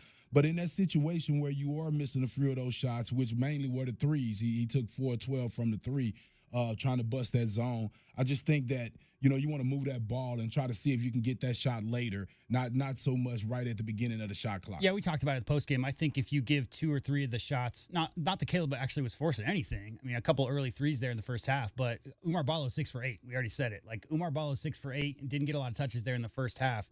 Spread that around to the big man a little bit, put some rim pressure on it. Maybe get a little foul issues going on for the Washington State side. That changes the outcome. It's too easy to game plan for that. Me and DK was talking about that. I said at the end of every game, guess what I'm doing if I'm playing U of A? I'm putting 3 guys on Caleb. Yeah. If not 4, which we seen when he drove to the ball, when he slipped, it was 4 guys on him at that point right there. So that's what I was saying about some of the games that we was playing against some of the high guys. I'm going to put 2 or 3 guys on him and force somebody else to beat me. And I think that's what the teams are. If I'm a team and I'm playing against U of A, that's what I'm going to do. I'm like, hey, who else is going to beat me at the end of games besides Caleb Love? That's the question that I've been asking for about the last 6 weeks or so as the Wildcats have gone through these situations where they're losing games at the end. And what I would like to, again, and again, we'll talk about this with Brian Jeffries as well coming up a little bit later, but I would like to see someone else get an opportunity at the end of these games. We've seen it be Caleb Love now a number of times, pretty much every time. And you can go, it's probably 7 to 9 possessions now at the end of games. And I think only one time it was somebody other than Caleb Love. And that's the one time I think that Boswell took a 3-point shot in one of those games. At Utah, I believe it was. Let's try someone else. I mean, isn't that what the regular season is for? To try to see what you see who can perform in certain instances, in certain situations. Well, okay, let me see Pella. Let me see Pella with the ball in his hands at the end of games. Let me see Jaden Bradley made a shot late to beat Michigan State, to put the Wildcats up against Michigan State in Palm Springs. Let me see him have an opportunity at the end of these games to try to have a chance to give this team the lead. Let's just not continue to bang our head against the wall with one guy. Yeah, and I think I don't mind Caleb having the ball in his hand. I talked to you about this earlier. I said use him as a decoy. Maybe take him to one side and everybody go to him, and he pass back to another guy that's setting the screen for the other guy that's basically wide open. I mean, you use him as a decoy, use him as a screener. I mean, because when he screens you, he's going to take 2 guys, right? I mean, you're not going to switch or double the guy coming off a screen for him. You're going to stay with him and give advantage to that guy. So there's several ways to do it. When I look at this roster, and we always say that, who's going to be the alpha dog? Who's going to be the guy to take the shot at the last second? And Caleb is the best guy for it at the end of the day. He's built for it. But again, you got to have some more threats where the people can't just blitz him and put 3 or 4 guys on him and not have to respect the other guys. And I will say this, there's a lot of philosophies going on here. There's a bunch of conversations intermingled, but you want to establish a guy. You want to, first of all, have the ball in your best scorer's hands at the end of late shot clock and end of games. You want to establish a guy who can do that. But think about, now Caleb's not 6'9" and 250, but think about LeBron in his early career, DK. What was the knock on him? Couldn't win games. No, he passed the ball in late shot clock situations. Now, everybody knew that he was the best offensive player on all those teams. Everybody knew that he could do his thing. He would get the extra defensive attention. And what did he do? He made the right basketball play by finding the open man, Kelvin. I mean, that's the way basketball is played. Now, everybody knocked him for that. Caleb Love makes a few shots or gets the defensive attention. What we saw with that still, Abalo opened up under the rim and Clough being in the way and not being able to see him. That's the situation I'm looking at. I'm looking at Bradley, Boswell, Caleb, all on the perimeter, all being able to work with each other in those, I'm talking about 10, 15 seconds left. I hate to dribble out the ball by the half court line, Kelvin. I hate to let's dribble out 8 seconds and then go one-on-one. That's not the way to do it. But if you have some kind of action with the guards involved, guess what? You got shooters. Keyshaw can knock a shot down. So can Pella. Those guys. Now, my point being, it's up to those players in those situations to find the open spot and make sure Caleb knows where they're at. Because your hands are up, Kelvin. You find that spot wherever the defense isn't, and you find a spot, and somebody's going to wind up with a wide open look. And I was talking to DK about this in the break. It reminds me of Michael Jordan And when you think of Steve Kerr, Hodges, Paxton, right? Jordan acting like he's going to score, then he's make that pass to the next guy to be able to knock down the shot, understanding that the other team is not going to let him be the guy to beat them, right? So he makes that he makes that play, and the guys knock down the shot. And I think it's going to have to be something similar when it comes to Caleb in these situations. Tommy Lloyd, after the ball game, talked about the fact that the Wildcats have lost 6 games this season. 4 of those 6 games, the loss at Stanford, the loss against Florida Atlantic, Oregon State, and Washington State have been by 1 possession.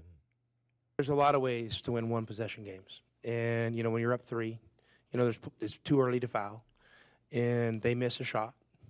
You got to get the rebound. And you got to get the rebound. You come down, you're in the double bonus, and you make 1 or 2 free throws, the whole game changes. You don't, and they go out and make a 3 and you foul it, then it flips on you. I mean, it's that easy. So you don't need to overcomplicate it more than that. And again, like you said, you grab a rebound there. It's a completely different situation for the Arizona Wildcats. You had a chance to do that, couldn't do it. And a spot out 3 and a foul completely flips the game where you're up 3 to where now you're down 1 point and you're scrambling to try to have to, again, be in that last shot situation at the end of a game. And again, I'll just go back and I would like, if it happens in the future, I'd like to see something different. That's all I'm saying. I want to see something different than what I've seen through the instances in Florida Atlantic, Utah, and now. You don't care who scores, DK. You just want to see something different, meaning a successful offensive play, late game or late shot. Yeah. And I'll be more happy just with some type of action. Yeah. Just some type of action and not just, you try to do it on its own. Like you've run 3-man actions the whole game because that's the style of flow offense that you're doing, right? And that's more or less, it's like the triangles in soccer type of thing. That's kind of a similar style to what they're doing. But you've run that all game long, and then your last play, Kelvin, is an ISO. Yeah. And one thing that I saw on that, he had the screen, but it was going to the left side. And I thought the right side of the floor was more open, and that's the way that Caleb went, on the one where he traveled, right? And I guess they were trying to run an action because they did have the pick and roll earlier, right down the middle, wide open for that pass to be able to finish. So I think they was trying to go back to it. I just think he should have did it. He should have did it the same. He should have set it on his right side instead of the left side. All right, let's take a look at what is happening around the rest of college basketball. The Pac-12 scoreboard is brought to you by Mesquite Valley Growers. Mesquite Valley Growers. Real growers, real experience, real nursery. All right, this is the first game of the day, obviously, in the Pac-12 Conference. There are a lot of games today, including a couple of rivalry matchups. Washington at Arizona. It'll be a noon tip here in Tucson. 3 o'clock on the board. Oregon State plays at Stanford. The Beavers are just 3-13, sitting in last place in the Pac-12 Conference. Oregon looking to go to 11-5 on the road at California. This should be a good game today, as California is 8-8, playing well in the first season of Mark Madsen, although under 500 overall at 12-15. Washington State, number 21 in the country, will play at 6 up in Tempe against Arizona State, looking to solidify their hold on the conference's first place and looking to close out. They'll have 3 straight home games coming out of this game against Arizona State, and the chance at the number 1 seed in the Pac-12 tournament, which will be in Las Vegas starting March 13th. And just to clarify, for people who don't know out there, like the 2 teams, obviously Washington State will always have the tiebreaker because they won both games. Right. But there's always been a case in the conference where if 2 teams tied, they share. They're both champions. Right. It's just a matter of the seeding in the conference tournament. Exactly. So you can still hang that banner and put the number up on the wall there. They tied once with Gary Payton back in '89. So they have one shared conference title among their titles, 7 o'clock, Utah and Colorado. That's a rivalry game. 7-8 are the Utes. 8-7 are the Buffaloes. And then the rivalry game in Los Angeles tonight, Southern California, Pauley Pavilion against UCLA at 8 o'clock. The Bruins are 9-6. They're looking for one of those top 4 seeds as well. Games of interest on the top 25 board. Number 2, Houston will be at number 11, Baylor in a Big 12 matchup. Houston looking to get a big road win and potentially ascend to the number 1 spot in the nation with the loss earlier this week. Well, that would be interesting. If Houston loses, then it's probably obviously going to be Kansas that would be ascending to that spot instead. Doesn't look like there are any other game. Well, there's one other game involving two top 25 teams. Alabama, number 13, at number 17, Kentucky. The tied who the Wildcats beat earlier in the year. They're 11-2. They're playing really good ball right now. Yeah. Absolutely. Offense, all offense for that team. Yeah. Kansas, as we mentioned, they're number 9 now. They are also at home today on Real the quick, schedule. Back to the Big 12. Yeah. Remember we talked some months ago about the home records and how scary it was going to be going in there because it's going to be so hard to get a win. Have you looked at those recently? Houston, 15-0. Iowa State, 15-0. Kansas, 14-0. And Baylor, 13-1. And Texas Tech, 14-1. 2 losses at home among the top 5 teams in that conference. 2 home losses among all the top 5 teams in the Big 12 right now. Pretty impressive. Pretty impressive. Also, want to update. We were talking about the Arizona women's basketball team in the last segment. Apparently, Adia Barnes did address the situation with Kaylin Gilbert after the game. This courtesy of Arizona Desert Swarm and Kim Doss, who is a friend of this program for sure. Kaylin is in concussion protocol. She suffered a blow in practice. Barnes says she likely will not be available for some time. So Arizona, again, back to playing with just 7 players. It worked last night. Get them all rested because you got to play at California tomorrow. All right, it's the Meridian Wealth Management Countdown to Tip-Off Show. We're going to get your opponent scouting report with Percy Allen. That is next. He is with the Seattle Times. It is Countdown to Tip-Off along with Kelvin E. Thon and J.W. Madden. I'm David Kelly. You're listening to Wildcats Radio 1290. That's been the Pac-12 Scoreboard, brought to you by Mesquite Valley Growers. Mesquite Valley Growers. Real growers, real experience, real nursery. Let's take a look at the Right Way Rundown and see what's coming up on our pregame show. Brought to you by Right Way Heating, Cooling, and Plumbing. Do things the right way. All right, as I mentioned, Percy Allen from the Seattle Times is straight ahead. We'll have your pest of the game. Who will be that Husky that could get underneath the skin of the Wildcats today? Best bets, the over-under, 168. No surprise with the 2 highest scoring teams in the Pac-12. Brian Jeffries will have your view from courtside. Starting lineup, keys to the game, all still straight ahead. We'll take you right on up to 11 a.m. today on Countdown to Tip-Off, Wildcats Radio 1290.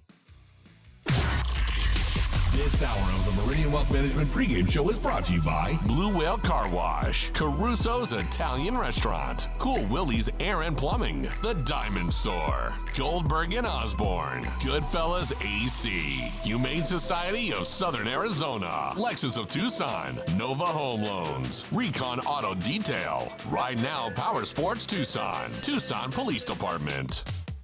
Do you often worry you left the garage door open? With a LiftMaster garage door opener powered by MyQ, you'll never worry again. You can control, secure, and monitor your garage from your smartphone anytime from anywhere through the MyQ app. As an authorized LiftMaster dealer, we have smart openers designed for your needs, including belt drive motors for ultra-quiet operation, integrated camera for live video streaming, and battery backup that lets you in when the power is out. Kaiser Garage Doors and Gates is your authorized local LiftMaster dealer. Visit KaiserDoor.com for more information. Driving the lane, dunking on the competition, and playing as a team. These are things we'll see this season watching our Wildcats play basketball. These happen to be the things you'll also find when you buy your next vehicle from O'Reilly Chevrolet. The only difference is at O'Reilly, nobody gets penalized for traveling. Heck, we actually encourage it. See us on Broadway next to Park Place Mall. Call 747-8000 or find new roads at O'Reilly.com, where you can experience our version of a steal. O'Reilly Chevrolet, more than a great price. O'Reilly Chevrolet. Coach Tommy Lloyd here. Right Way Heating, Cooling, and Plumbing is the ultimate team when it comes to your home's comfort. Thinking about replacing your heating and air system? It's February at Right Way. These are some of the slowest months of the year. We have equipment in stock and our crews are available. And to spark business, we're including an 80% furnace absolutely free with the purchase of an air conditioning system. And if that's not enough, we'll include a Wi-Fi thermostat, 10-year parts and labor warranty, plus we have 0 interest financing available. Call or text 520-200-2422 or visit rightwayac.com. Experiencing the natural wonders comes easy at Rock and Kay, nestled at the base of the Rincon Mountain foothills. Enjoy stunning mountain views up close every day. Explore natural open space, a network of connecting trails, and a community park within the Vale School District. Visit Lennar's 2 communities in Rock and Kay with home savings up to $35,000 and limited time interest rate and closing cost incentives on select move-in ready homes. LiveRockandK.com. Designed by Nature, proud U of A radio broadcast sponsor. Old Pueblo Harley-Davidson wants your bike. Call us or visit our website to schedule an appointment or stop by today to receive an inspection and an offer. Whether you're looking to trade in and trade up or just looking for some extra money, we're prepared to make you a tempting offer. Don't deal with the hassle of selling it to a stranger. We're here to make the process quick and easy. Only at Pueblo Harley-Davidson or online at PuebloHarley.com. Again, stop into Old Pueblo Harley-Davidson or online at OldPuebloHarley.com. Some restrictions may apply. See dealer for details. Caruso's, a Tucson tradition since 1938, located on historic 4th Avenue. For 4 generations, Caruso's handmade sauce has been prepared with love by a family member, using only the best ingredients. Enjoy specialty Italian dishes like lasagna al forno, chicken tetrazzini, real Italian sausages, spectacular pizza, as well as many vegetarian options. Caruso's offers outdoor dining on their garden patio with indoor dining also available. Open Tuesday through Sunday, with all your favorites available for takeout. For more information, call 520-624-5765 or visit their website at carusositalian.com. Are you ready to adopt? Come to the Humane Society of Southern Arizona. When you adopt from us, you will save more than one life. You'll also make room for the next pet in need. The Humane Society of Southern Arizona has been compassionately serving pets and the people who love them since 1944. Our knowledgeable adoption matchmakers will help you find the right pet for your home and support you after you adopt. We are open 7 days a week at our main campus at 635 West Roger Road. Learn more and see adoptable pets at hssaz.org. Tired of dry, itchy skin? Have mineral buildup at every faucet? Ram Plumbing's affordable, green, eco-friendly water softener and alkalized purification systems are built right here in our great state of Arizona and use a fraction of the wastewater as their competitors. Want soft water, non-chlorinated, or the best alkalized drinking water? You can trust Ram Plumbing to be your one-stop shop. Ask about their Water Taste Challenge. 40th year anniversary savings, up to $500 off water systems and $40 off any service. If your plumbing's in trouble, call Ram on the double. The Meridian Wealth Management Countdown to Tip-Off Show continues on the home of Arizona men's basketball, Wildcats Radio 1290. Our 1290 scouting report is brought to you by Ram Plumbing. When your plumbing is in trouble, call Ram on the double. All right, let's take a closer look at today's opponent, the Washington Huskies. Pleased to be joined by the man who writes the beat for the Seattle Times. His name is Percy Allen, and Percy, quite a ball game Thursday night up in Tempe. Huskies got up early and then had to fight to survive to beat the Sun Devils. What did you kind of like about the way that the Huskies were able to kind of finish that game out and get the win in overtime? Well, it was wild. I will tell you that. You know, it was one of those things that if you live long enough, you'll see a whole lot. And not quite sure I've seen that at the collegiate level, you know, right? Like you see a lot at the NBA level, but not quite that when a team goes up by 25 early in the second half and gives it all away. And just it was a slow train wreck. And like you can just see this thing happening in terms of Washington's side of it. Like it was just a slow train wreck. Everything that could go wrong did go wrong. They were finding creative ways to lose the game. And if you just know anything just about this team and about their embattled coach, Mike Hopkins, it was just, again, that they just could not lose because he's already, sort of at odds with many of the fan base. And had they lost that game, which would, folks were telling me that it would have been the largest blown lead of the season in NCAA basketball, historic blown loss in terms of the Pac-12. It would not have been good for Mike Hopkins. So, anywho, they did find a way at the end in overtime, albeit, to make just enough plays. They got lucky down the stretch. The kid Phillips, I feel bad for him. He had a point-blank look at the rim, got off a good shot there at the buzzer. It just missed. I'm sure he is heartbroken. that would have pushed the game into a second overtime. Who knows what would have happened then? But, you know, I guess when you win something like that, if you're on the positive side of it, you say that your team was resilient. And they were, right? To have the big lead, play so poorly in the second half, and yet be able to make just enough plays at the end of the game there. You come away and say, all right, we were resilient. We found a way to get the win. Now let's move on. Keon Brooks had 21 points. Keon Brooks Jr., and obviously he's one of the star players, if not the star player on this team. Interesting stat that he is just one of two D1 players averaging 21.7 rebounds while shooting 50%, and the other is a guy that beat us early in the year named Zach Edey. What's kind of unique about Keon's game? Just the development from last year to this year. And, you know, we hear it all the time, you know, in sports and kind of with these kids about the work that they put in when nobody's watching. And, yeah, he did. I mean, you can just take, you know, it like shows in not just in the stats, but also with the eye test when you watch him. He was a really good player last year. He's a better player this year because of the work that he put into his game during the off season.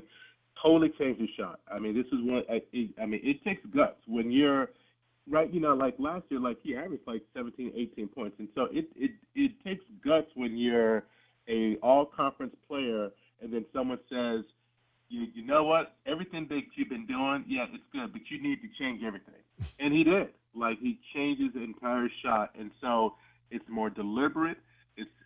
It's a lot smoother, like just to the eye test. Like, oh, yeah, like you can see that it looks, you know, totally different.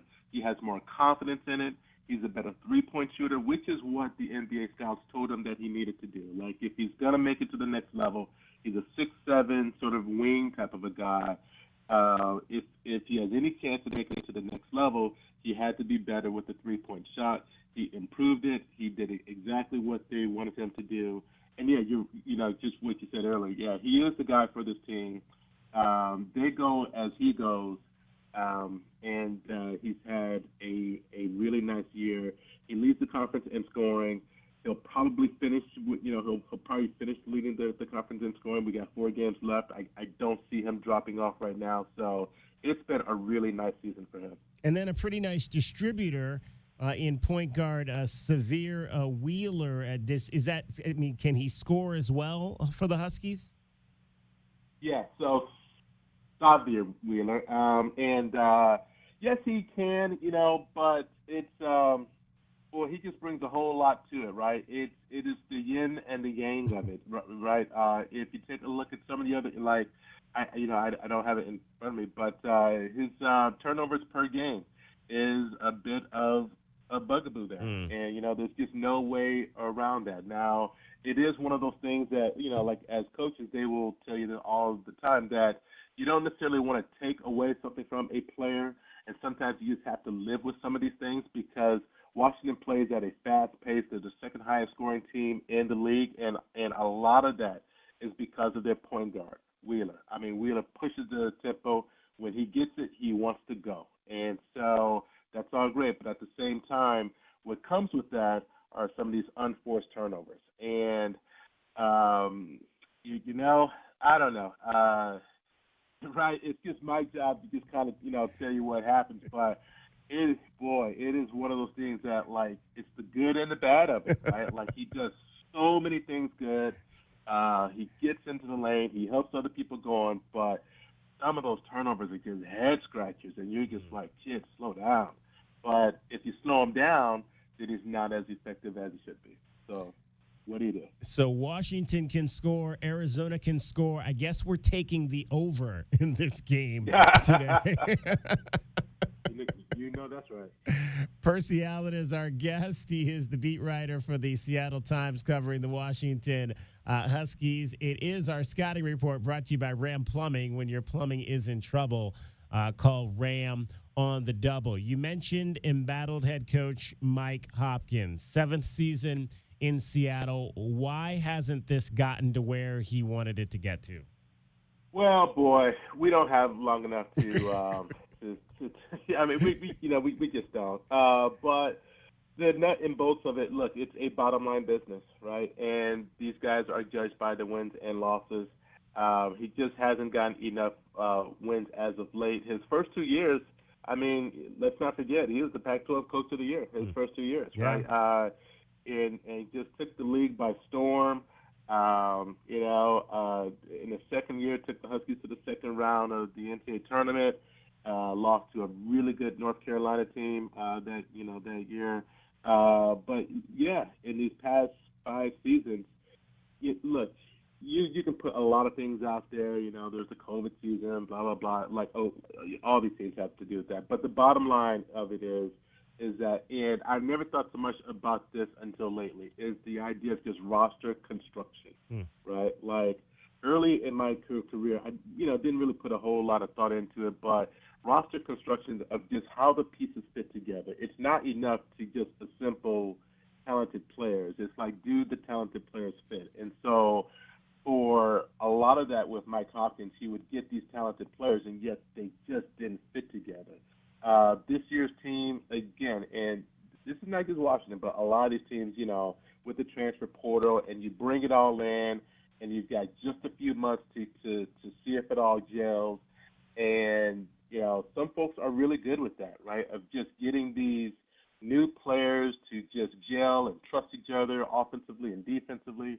And individually, Washington has some really nice pieces. We talked about Keon Brooks. We talked about Xavier Wheeler. They have a really nice shooter in Moses Wood. They have a really nice sort of second point guard in Paul Mulcahy, right? Just all these transfers who are coming together, and like, they're really nice, and yet can you make them fit? One of the big things with Washington this year, one of their sort of problems is they switched to a new defense. It's more of a man-to-man defense. Mike Hopkins was a traditional zone defensive guy that he brought that from Syracuse. He switched it up and he went man-to-man, and yet they struggle with that. They give up a lot of points. So, as you said earlier, yes, expect a track meet. It's going to go up and down the court. I think the first team to hit 90 is going to win. I strongly believe that somebody's going to score 90. I know that for a fact. And so we'll see who gets there. I know that Washington, right, they saw Arizona's, game or the result last night, and maybe a little bit encouraged by that. I don't know whether they should be or not be. I do know that the last time that they were here, they were in the game. They felt like they had a chance to win that game.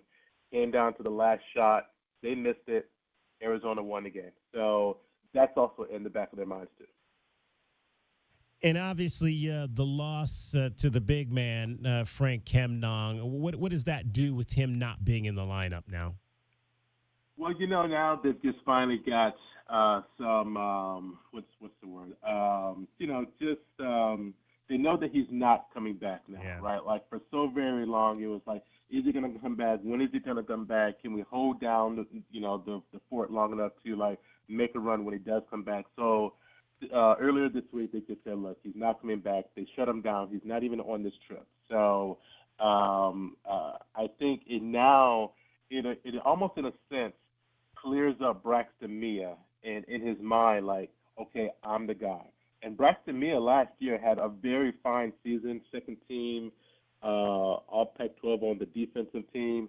And so lately, last night he had a nice double-double. I want to say 13 points, 14 rebounds, a couple of block shots.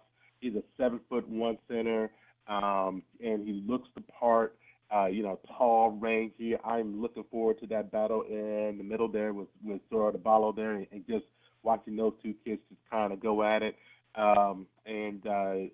So it frees Braxton up to just be, all right, I need to play, I need to produce, and lately he's been pretty good.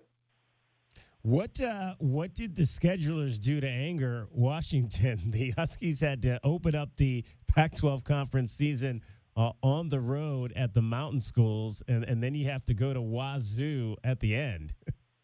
Well, so they always ended with their rival game. Yeah. And so that's Nothing new here. Honestly, I thought it was a fairly favorable schedule. Maybe where it didn't help them is that they didn't get Arizona at home, right? And so that's the one part that, and I'm sure you hear this all the time, but Arizona is kind of like the gift that could give right to these teams because they're so good, and everybody wants to play them at their place to try to get that one big win of the season. And so that's the one thing that Washington just really wish that they would have had. Look, they still favor that, I'm going to sort of box the year, but that one big win that they had over Arizona back in 2019, I think it was, right? Literally before games, they still replay highlights from that game, right? And so that's Arizona, right? Arizona gets everybody's best shot. And so in terms of the schedule-wise, that was the only sort of quirk that I saw. Otherwise, it's a fairly favorable schedule. From Washington's side of it, they believe that they can win every game on their schedule, sort of coming down the pike here. They've got today's game against Arizona. Next week they play the LA schools at home, and then they finish up at Washington State, which, again, they know Washington State. They know them well. They feel that they can, whether that game was in Pullman, Vegas, and Seattle, they feel that they can match up well against, against their rival. So they feel fairly confident, at this point. And the game against ASU kind of, makes them even more emboldened. But there's one thing to talk it, and now they got to do it. Hey, we're talking with Percy Allen. He is the beat writer for the Washington Huskies with the Seattle Times. It's a scouting report brought to you by Ram Plumbing. When your plumbing is in trouble, call Ram on the double. Percy, before I let you go, when Tommy Lloyd got hired here, he was asked a question at his very first press conference about if Washington had reached out to him back in 2017 when before they hired Mike Hopkins, when Lorenzo Romar was leaving. And Tommy's response to that was, I never got a call. And then there was a crazy rumor that came out this week about the potential of the Huskies trying to poach Tommy Lloyd now from Arizona. This came out actually right before it was announced that he had signed his extension. First, what did you make of that rumor? Second, do you think there's any regrets that they didn't look at Tommy back 6 years ago? Well, first to the rumor, I made nothing of that rumor, right? I mean, totally, but it's that time of the year. Yeah. Right? This is that time of year where you hear the stuff where, there's the coaches on the hot seat and all that stuff.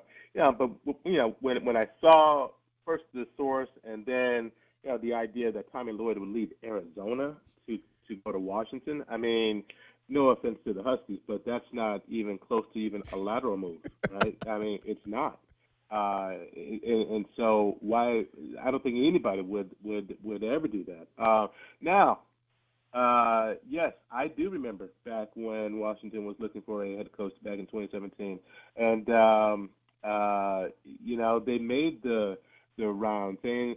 And you just kind of have to know a little bit about that Washington-Gonzaga, rivalry, if you want to call it that. I mean, if you can call it a rivalry, if one team kind of, has dominated it for so very long.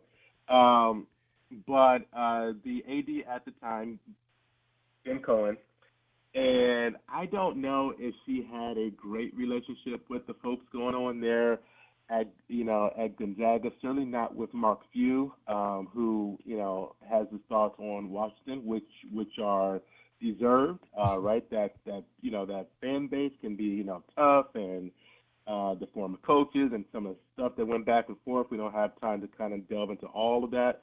But, yeah, I think there's some regret there, obviously. Any time that you have a chance to hire a chief lieutenant from one of your rivals and you let him go and then you see what he's doing at another one of your rivals, yeah, there's got to be some huge regret there.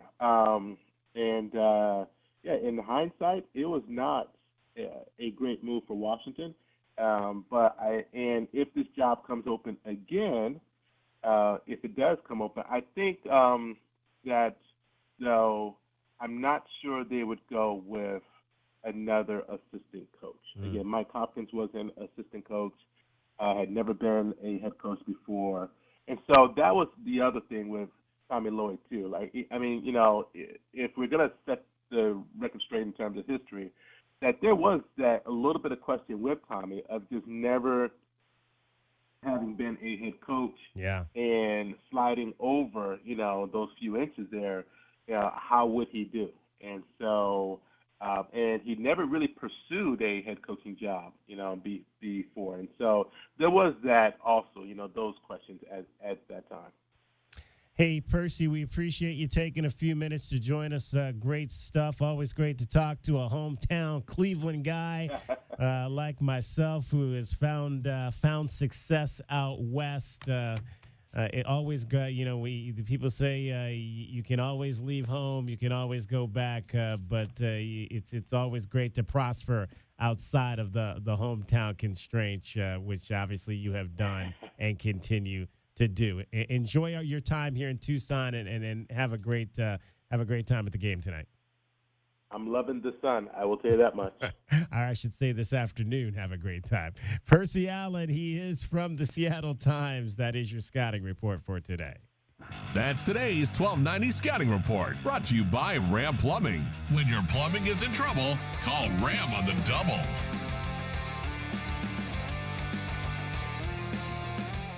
This is the Meridian Wealth Management Countdown to Tipoff Show on the home of Arizona men's basketball. Wildcats Radio 1290.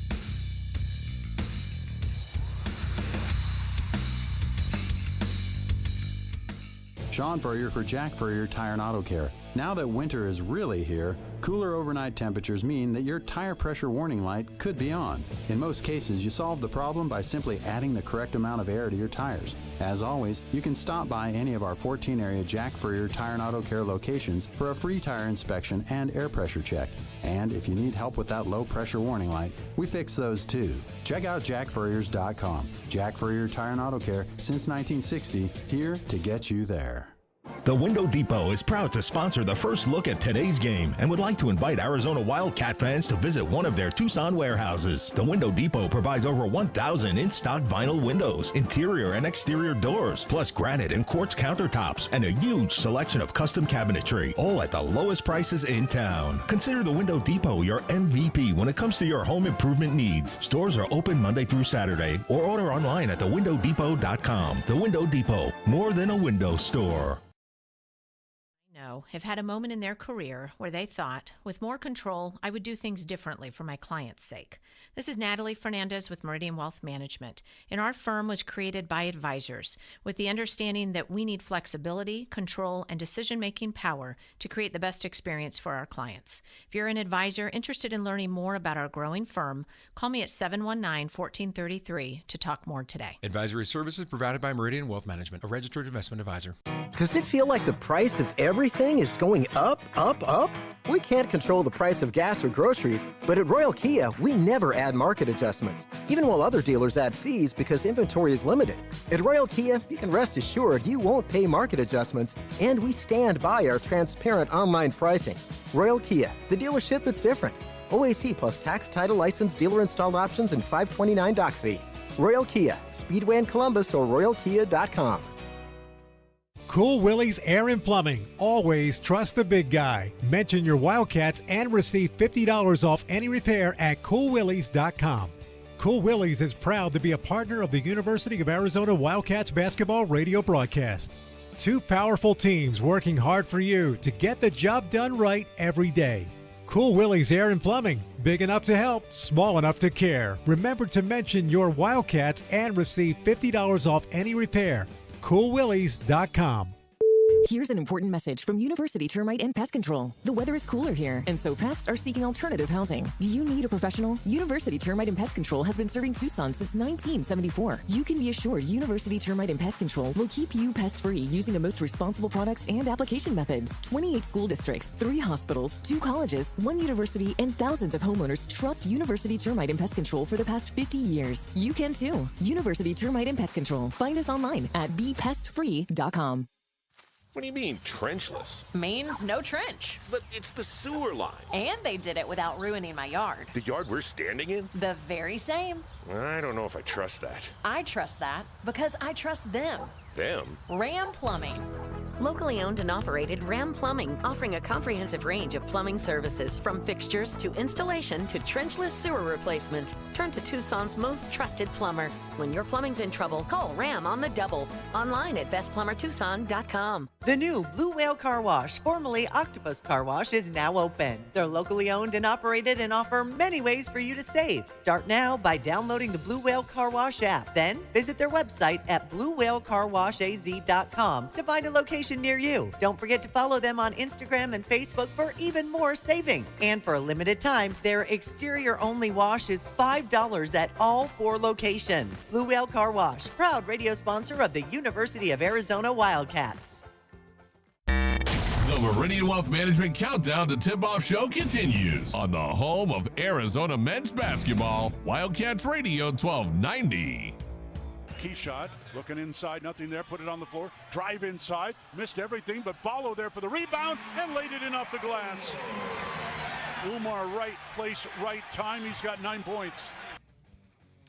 Umar Ballo, 6 straight double-doubles for Umar Ballo.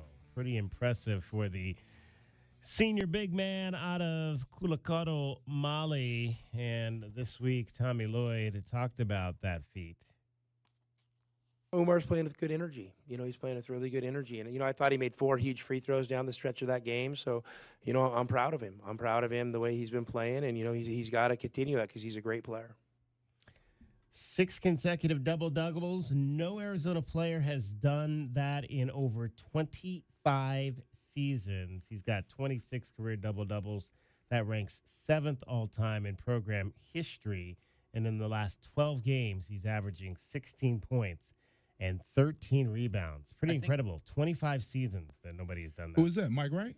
I don't know. I don't Could know have if been, they yeah. say that here. Mike Wright was maybe the best rebounder I ever saw. Yeah, that in must sound uniform. like him. Like, yeah. Michael Wright. I think Kelvin nailed it about as succinctly as you possibly can. Either pre or post last game, he said, Umar's dunking again, is what Kelvin said. Yeah. And, that says it all. Because if you look at the athleticism and the force that he's playing with these days, Kelvin, I don't know, last year there was maybe some undisclosed illness we didn't really find out about. We know he had a little nagging finger issue, thumb issue.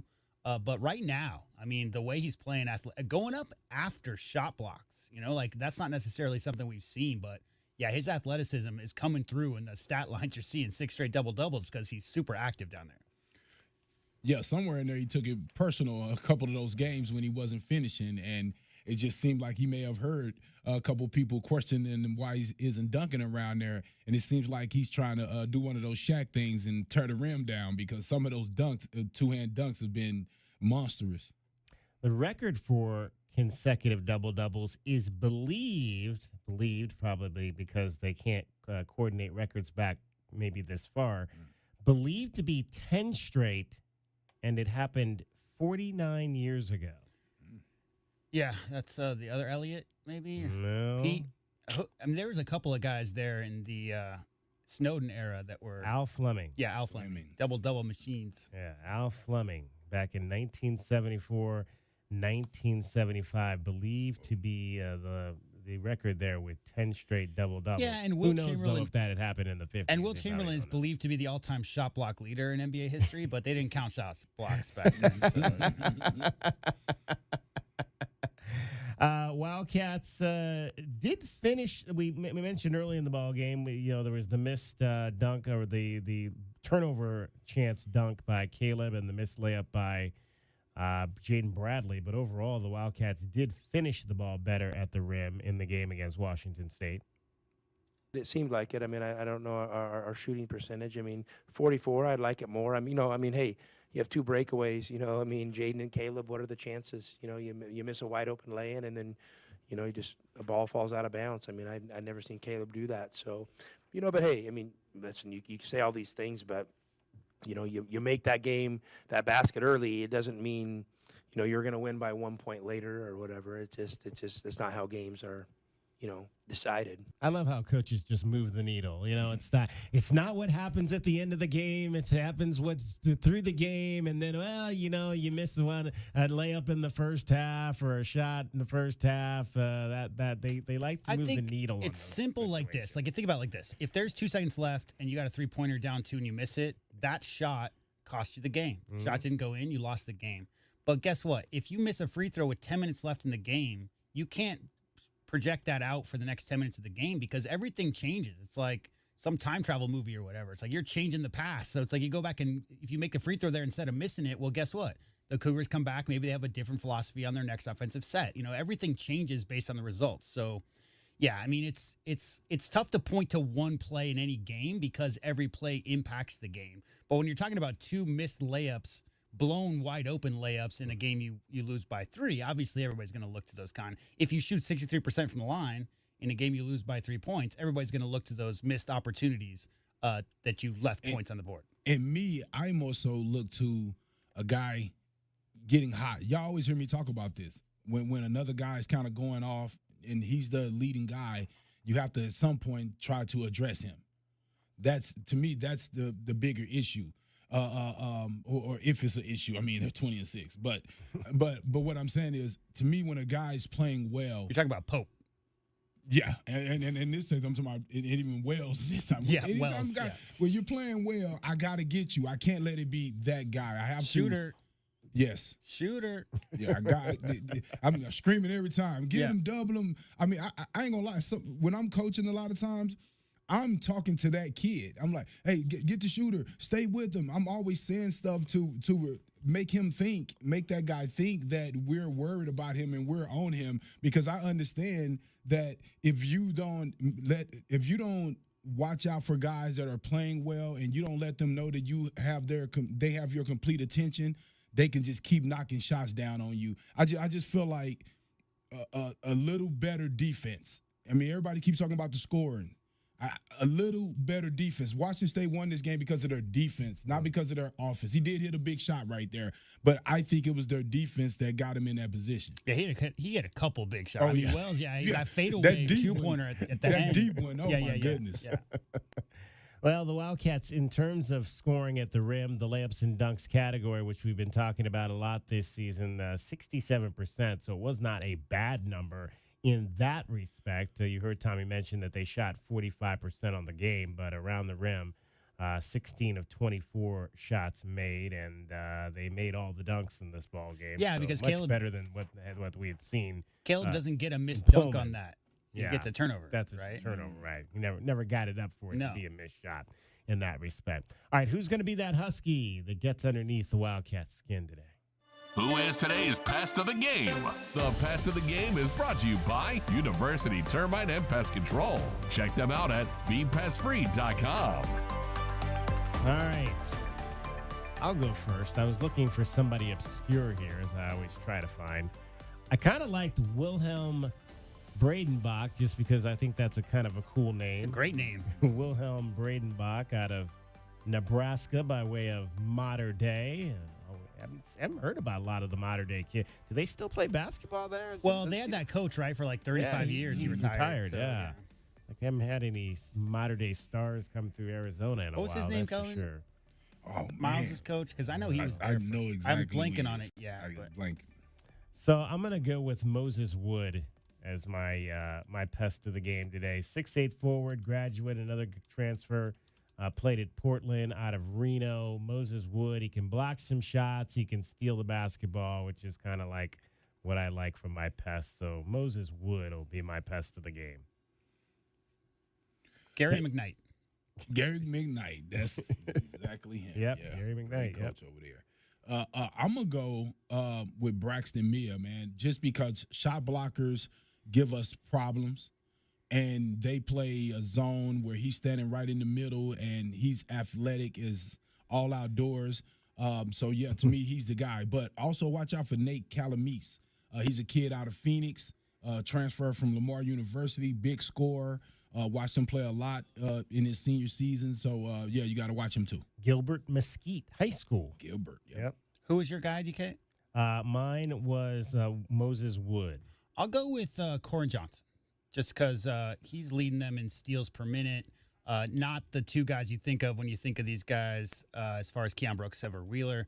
Right. But, yeah, I mean, anytime you're talking about a high-tempo team that likes to get out and run and likes to get, if you start turning the ball over, getting a little bit loose, that's when it could go sideways. So make sure you take care of the ball, and that's a guy I'm looking at, get in the passing lane and get some steals. So watch out for him today. All right, so you got Moses Wood, Corn Johnson, and Braxton Mia as the guys that could get underneath the skin of the Wildcats today. That's today's Pest of the Game. The Pest of the Game is brought to you by University Termite and Pest Control. Visit BePestFree.com.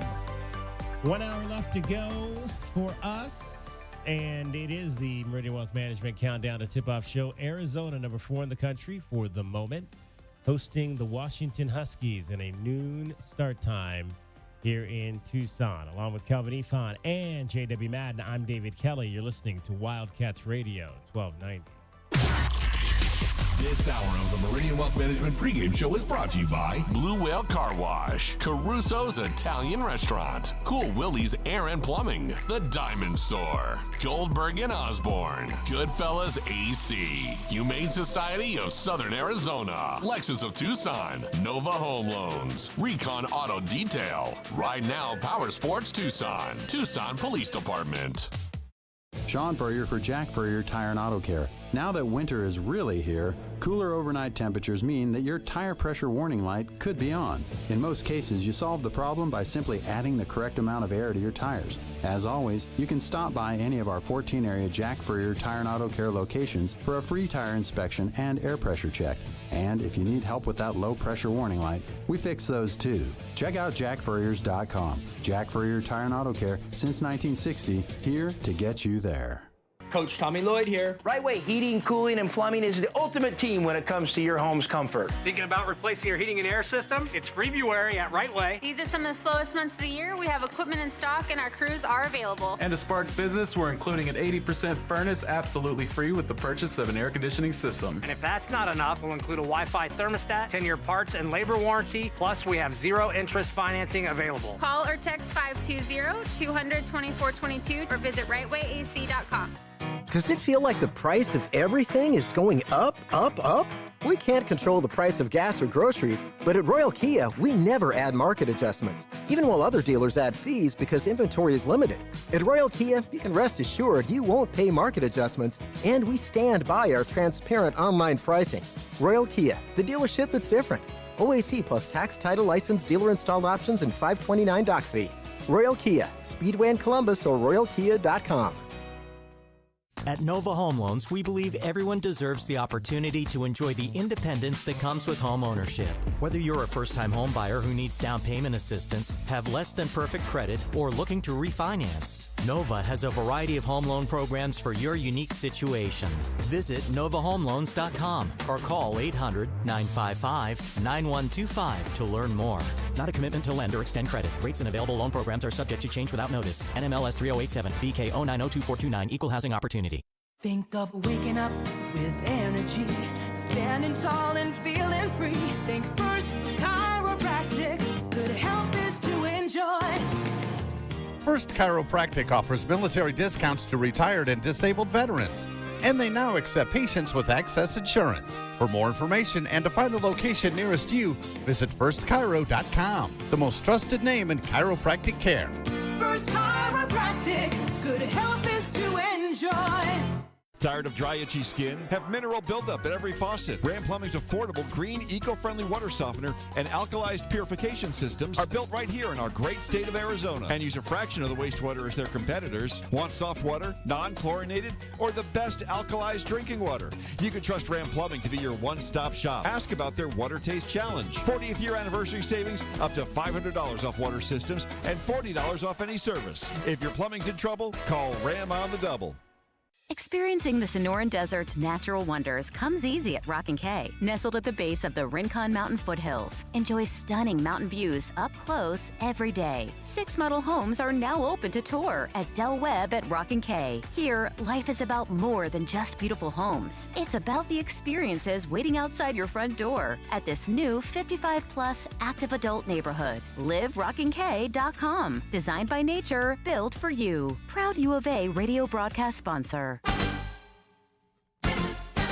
True Wildcat fans know that when you're looking for the best place to watch all the big games on big screens, drinking cold beer and having the best food, all paths lead to Desert Diamond. Bet on your Wildcats and all your favorite teams 24/7 on our easy-to-use kiosks. Come chill on our comfy couches and build your best bet at Arizona's best bet, the Desert Diamond Sportsbook and Bar.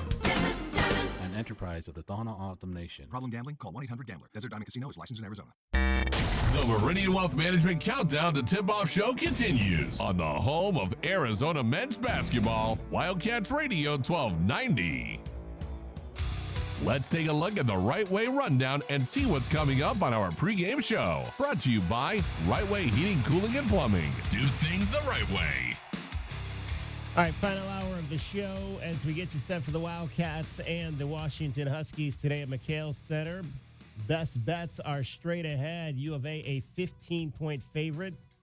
The 2 highest scoring teams in the Pac-12, the over-under at 168. That might be the highest that we've seen it this year. I don't recall it being in the 170 range this year. We pushed at 151 exactly on Thursday night. A view from courtside, our chat with Brian Jeffries, the voice of the Wildcats. We'll get his thoughts on the loss to Washington State, the Washington Huskies today, and how Arizona can better navigate some of these end-of-game situations they're being faced with. Keys to the game as well straight ahead, your starting lineups. It is a show, the Meridian Wealth Management pregame show, countdown to tip-off, that is brought to you by Dave and Buster's, the best place to eat, drink, and play while watching this afternoon's game between the Wildcats and the Washington Huskies. Let's right now take a look at where are we going with this? I wanted to first update you on what is happening around the rest of the U of A verse in terms of action last night, because there's a lot of we got a cross-section of teams that are playing right now. We call it the crossover season. How about the fact that there are 7 ranked teams right now for the University of Arizona athletics program that are 20 playing. How many are there now with cross country? You mean with triathlon? There's triathlon. 22 seasons. 22. Yeah, there's 22 seasons that they compete in. If you count, obviously, indoor, outdoor track is 2 separate seasons. But right now you've got 7 ranked teams that are happening. So shout out to all of those. Gymnastics is one of them. Gymnastics is off to a great start to their season. Golf, women's golf is ranked. Men's golf is ranked. Softball is backed ranked. Swimming, men's swimming. I believe our one of our track sectors, one of the disciplines, I believe it's shot put, is ranked number 1 in the country. That unit for Arizona tracks. So a lot of good things happening around Arizona athletics right now. Beach volleyball opened their season yesterday. They won a couple of games. They beat San Francisco 5-0. They beat Cal State Bakersfield by a score of 4-1. That's not really fair. There's not a lot of beach sand in San Francisco. And I lived up there. Well, don't sleep on San Francisco. That's where Glenn's daughter played beach at San Francisco. That's where Haley played. Now, when Haley was there, they were pretty decent, I think. You might have Glenn Howe coming after you for that statement. No, I'm not talking about anything other than I've been to a lot of beaches in the Bay Area, and they're wet and damp. Okay. Yeah, that's all. I hear you. All right, softball had a pair of wins yesterday as well. They beat Indiana out of the Big Ten 6-3. They also knocked off Marshall 12-4. Baseball, however, fell in the first of their 3-game series over at University of San Diego by a score of 10-8. A lot of action as well today on the diamonds as well as on the sand. The Cactus Classic is the beach volleyball tournament. So head on over there. In fact, I believe it got underway about an hour ago. Actually, it gets underway now.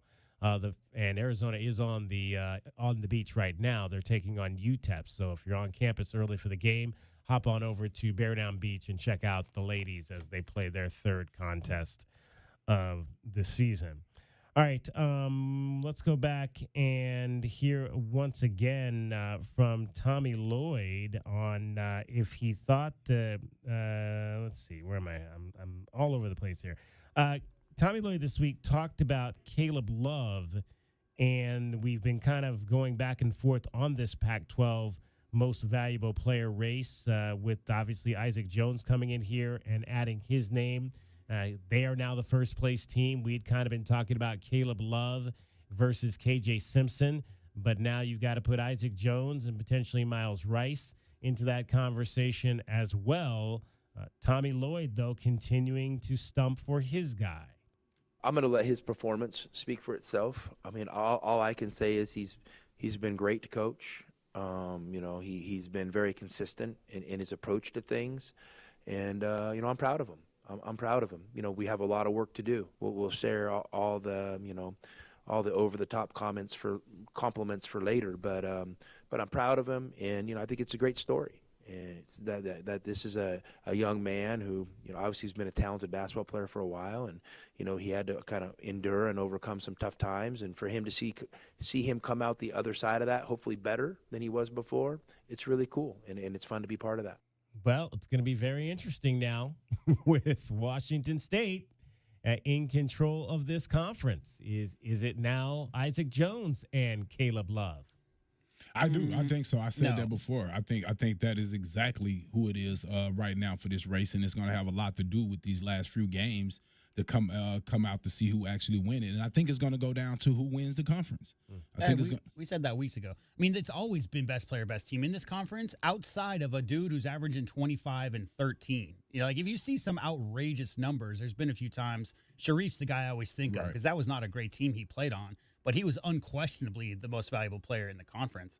But if you're looking at a two-team race between those two schools, I mean, it's going to come down to the final week. But if Arizona loses the race by, well, let's say hypothetically by a game or whatever, and Caleb's counting stats are so much better, then he's going to be, in that conversation, if not outright. And there's always going to be divided opinions. And whoever has the ability to vote those, that's coaches, right? Or is that media? I believe that, I'm not sure if that's coaches or media. It might be coaches. Yeah, I mean, right now, Caleb is 4th in scoring and 13th in assists. Yeah. So, I mean, on a team that's obviously super successful, and Washington State, the reason why we were talking about KJ Simpson was Colorado was in second place at the time. Right. They've fallen off a little bit since then. Mm-hmm. So counting stats, we're not talking about Severe Wheeler. We're not talking about a lot of these guys who are putting up big numbers in the conference because their teams are around 500.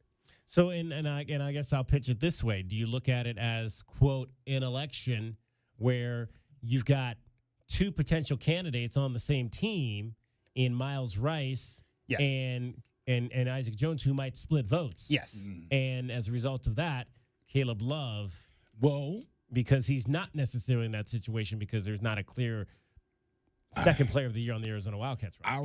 I'll disagree slightly with that. Okay. I just think Ballo, if he continue and if he can finish these last few games out with double-doubles, it's going to be hard to ignore that. It's going to be hard, and I guarantee you a couple coaches. Me, if I was one of those coaches, I would probably go Ballo if he finished the season out with a double-double. I'm trying to remember the last most valuable player in the conference that wasn't a top 10 scorer, right? I mean, because that's the first counting number that you're looking at is guys who are putting the ball in the bucket, right? So currently, Oumar Ballo is 20th in scoring, 13.2 per game. And he's come, obviously, 6 consecutive. He was the preseason pick to be the best player in the conference. So he's undoubtedly going to be a first-team All-Pac. I agree with Kelvin. I think both those teams have multiple players who are going to take votes away from each other. But when it comes down to it, they're just going to pick the best player on whichever teams are among the top three, and that's going to be the guy who wins it. All right, so you mentioned top 10 in scoring. We'll just go down that list real quick here. Keon Brooks comes in here today is the top scorer in the Pac-12 conference at 21 points per ball game. Jalen Tyson at 20 points. Number 2, KJ Simpson. Number 3 at 19. Caleb Love, number 4 at 19. Jordan Pope, number 5 at 17. Brandon Carlson at 17 is in 6th. Boogie Ellis, 17 points a game in 7th. Isaiah Collier, USC 16 in 8th. Isaac Jones is 16 in 9. And Tristan De Silva averaging 16 points in 10. You can also throw Miles Rice. He is averaging just under 15 and a half, so I call that 15. But that's your top 11 right there. And then Xavier Wheeler is averaging 15 points a game as well. He's number 12. So those are your top 12 scorers right now in the Pac-12 Conference. All right, what does this game look like on the big board today? Tucson, what are some of today's best bets? Will the Cats beat the spread? It's time to look at some of today's best bets. Brought to you by Desert Diamond Sportsbook, Arizona's best bet. All right, we re-put together the standings after I accidentally deleted them. DK still leading. I'm still winning, but only by 1 over J-Dub and by 2 over Kelvin. So Arizona is a 15-point favorite at home today. Angry. I don't know if they're angry. They don't come across as an angry bunch to me. What do you think? I'm gonna make somebody else go first since I've been going first lately. I think that they will win by a lot, but not quite by 15, you said? Yeah. I think they win by 13, 14, something like that. 12, 13, 14 area, but I don't know about 15. Wow. So J-Dub is taking the 15 and the Washington Huskies. Kelvin. Yeah, 15 is a lot. 15 is a lot. It wasn't a lot until Thursday. They've been blowing teams out. No, for sure.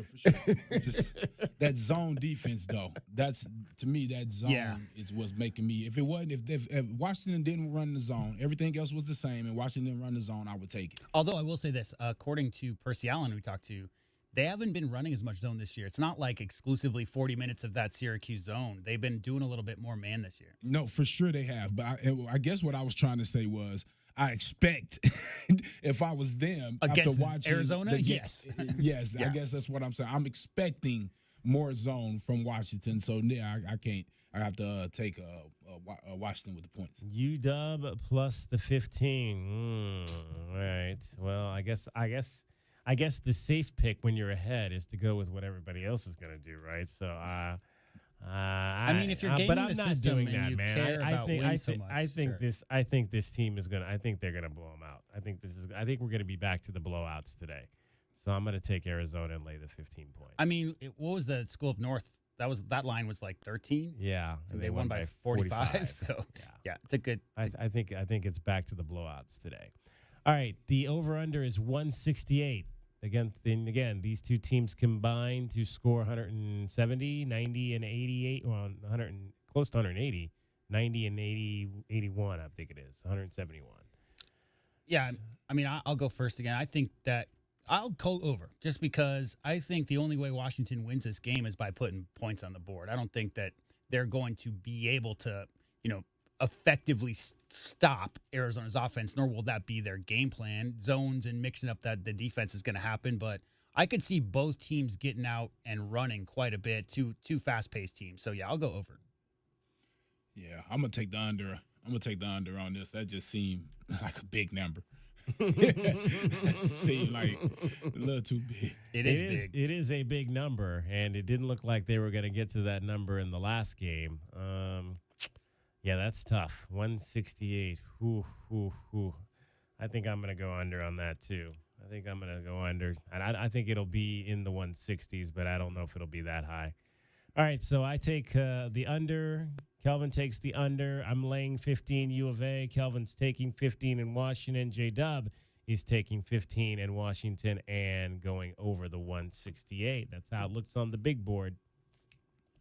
Those are today's best bets. They are brought to you by Desert Diamond Sportsbook, Arizona's best bet. All right. 520-848-1290 is the number for you to get in on the program. Some big news involving an Arizona Wildcat alum came out last night on the NBA side as Steve Kerr appears to have inked an extension for 2 years with the Golden State Warriors, the team that he has taken to, 4 NBA titles. Steve Kerr, after last night's game, was asked about his expected new contract. Agreed to a contract extension today is kind of the bigger news of the day. Any comments on that? Nothing has been signed, so Raymond has asked me to hold off on commenting on anything until an actual contract is signed. So I'm going to follow his orders. How do you feel about your future here? Just really good. Really good. Really good.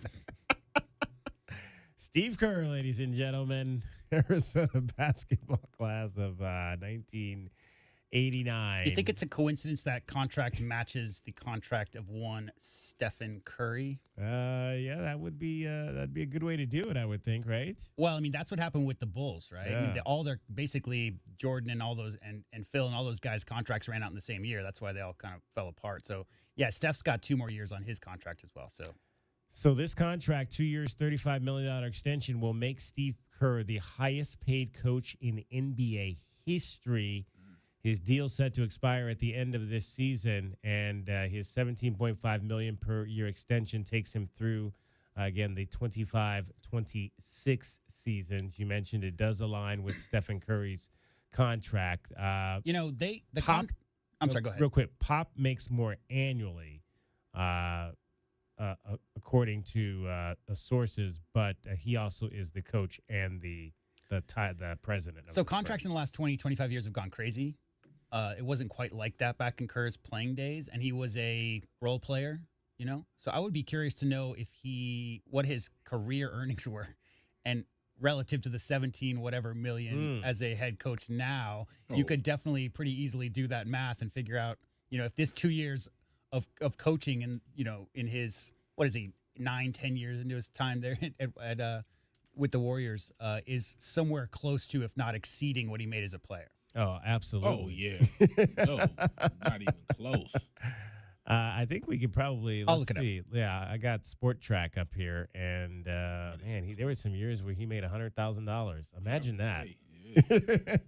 He made $16 million in his career. There you go. So 17.5 for 1 year and For 16 in his whole playing career. I was like, I guarantee you 1 year. The most he made in any one was his last year. He made $2.6 million. That was in 2002-03. That was his last season. So that's the most he ever made. Wow. So they basically gave him some back pay. Yeah. It was like, all those guys. We're Yeah. going to take care of you for the years that we didn't. Exactly. Wow. Well, and that was his final year was with the Spurs. He played 1 year with the Suns, 3 years with the Cavs, 1 year with the Magic, 5 seasons with the Bulls, and 4 seasons with the Spurs, around 1 year in Portland. Those teams, briefly touch on this, those teams he played with early, guys, the Suns and the Cavs. Yeah. I mean, we always talk about Kerr and his time with the Spurs and the Bulls, but the guards he played with, oh yeah, right? That was KJ at his prime, right? That was Mark Price at his prime. Like I didn't even know he was on those teams. He played, yeah. That's where he was Mr. Irrelevant. And he wasn't Mr. Relevant because they had 4 rounds of the NBA draft at the time, but he was the last pick of the second round in '89 with the Suns, and then he went to the Cavs right away. Was I think the 10th man off the bench for his time with Cleveland. But the guards that he had the chance to play with, it's insane to just go down the list of the players that Steve Kerr played with as a player and the players he's coached as a coach. It's just who's who. Steve Kerr, a second-round pick. I said 1989, actually 1988 U of A basketball class. A very rich man in the NBA coaching circles. Congratulations to him. Well deserved. Indeed. All right.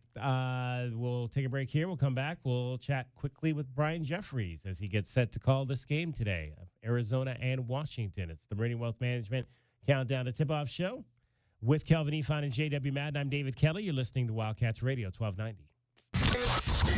This hour of the Meridian Wealth Management pregame show is brought to you by Broadway in Tucson, Dave & Buster's Tucson, Dorado Rock, First Choice Pools, The Good Feet Store, Jack Furrier Tire and Auto Care, O'Reilly Chevrolet, Ram Plumbing, Restaurant Supply Store, Right Way Heating, Cooling, and Plumbing, Rocking KA Master Plan Community Design by Nature, University Termite and Pest Control.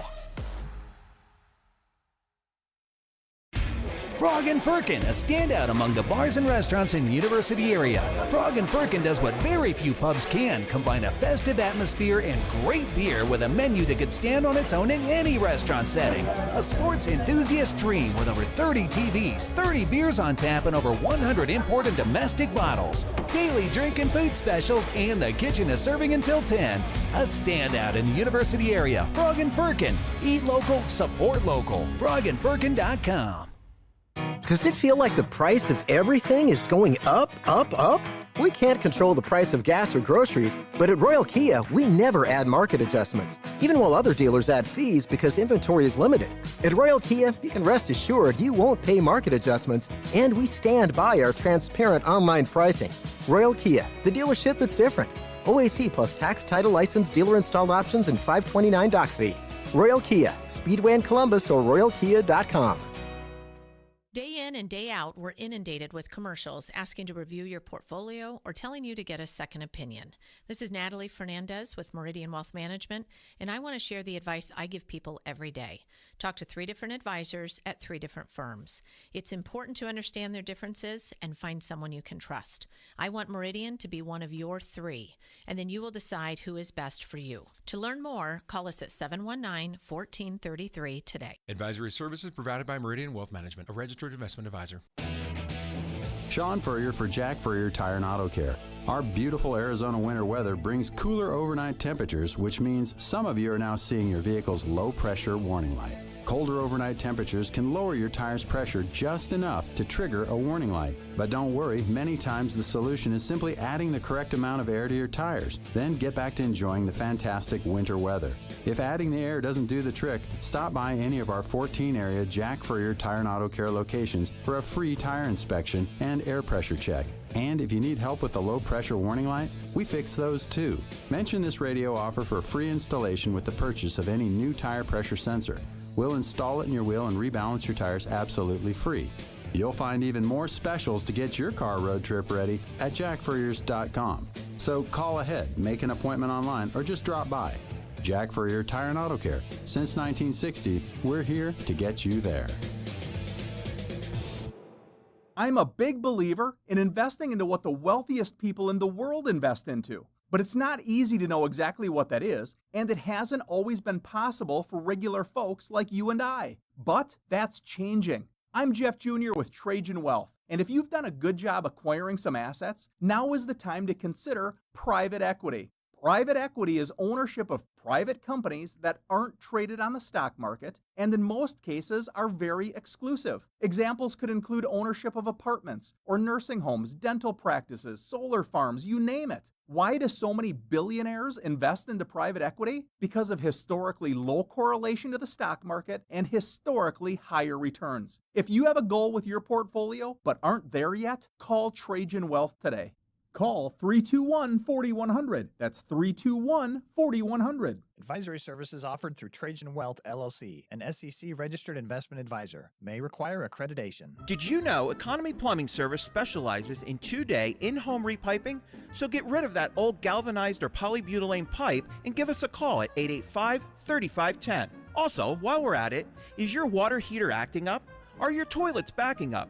Is the drip, drip, drip keeping you up? Then what are you waiting for? Give Economy Plumbing Service a call today, 885-3510, or visit us at economyplumbingservice.com. Because if water goes through it or to it, we do it. This is the Meridian Wealth Management Countdown and Tipoff Show on the home of Arizona men's basketball. Wildcats Radio 1290. It's time now to take you down the front row of the arena. A view from courtside is brought to you by Kaiser Garage Door and Gates. Kaiser, celebrating 25 years serving Southern Arizona. And our view from courtside today comes from the man who will call this game today from the McHale Center here on Wildcats Radio 1290, the voice of the Wildcats, Brian Jeffries.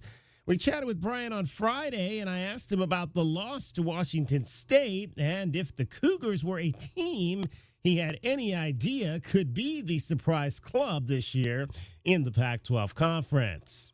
You know, after seeing the Cougars in person, and I think you've got to see them in person to recognize what they've got, and they've got size, and I think that's the thing that really jumped out to me. I mean, Jalen Wells, who had the game of his life last night, 6'8".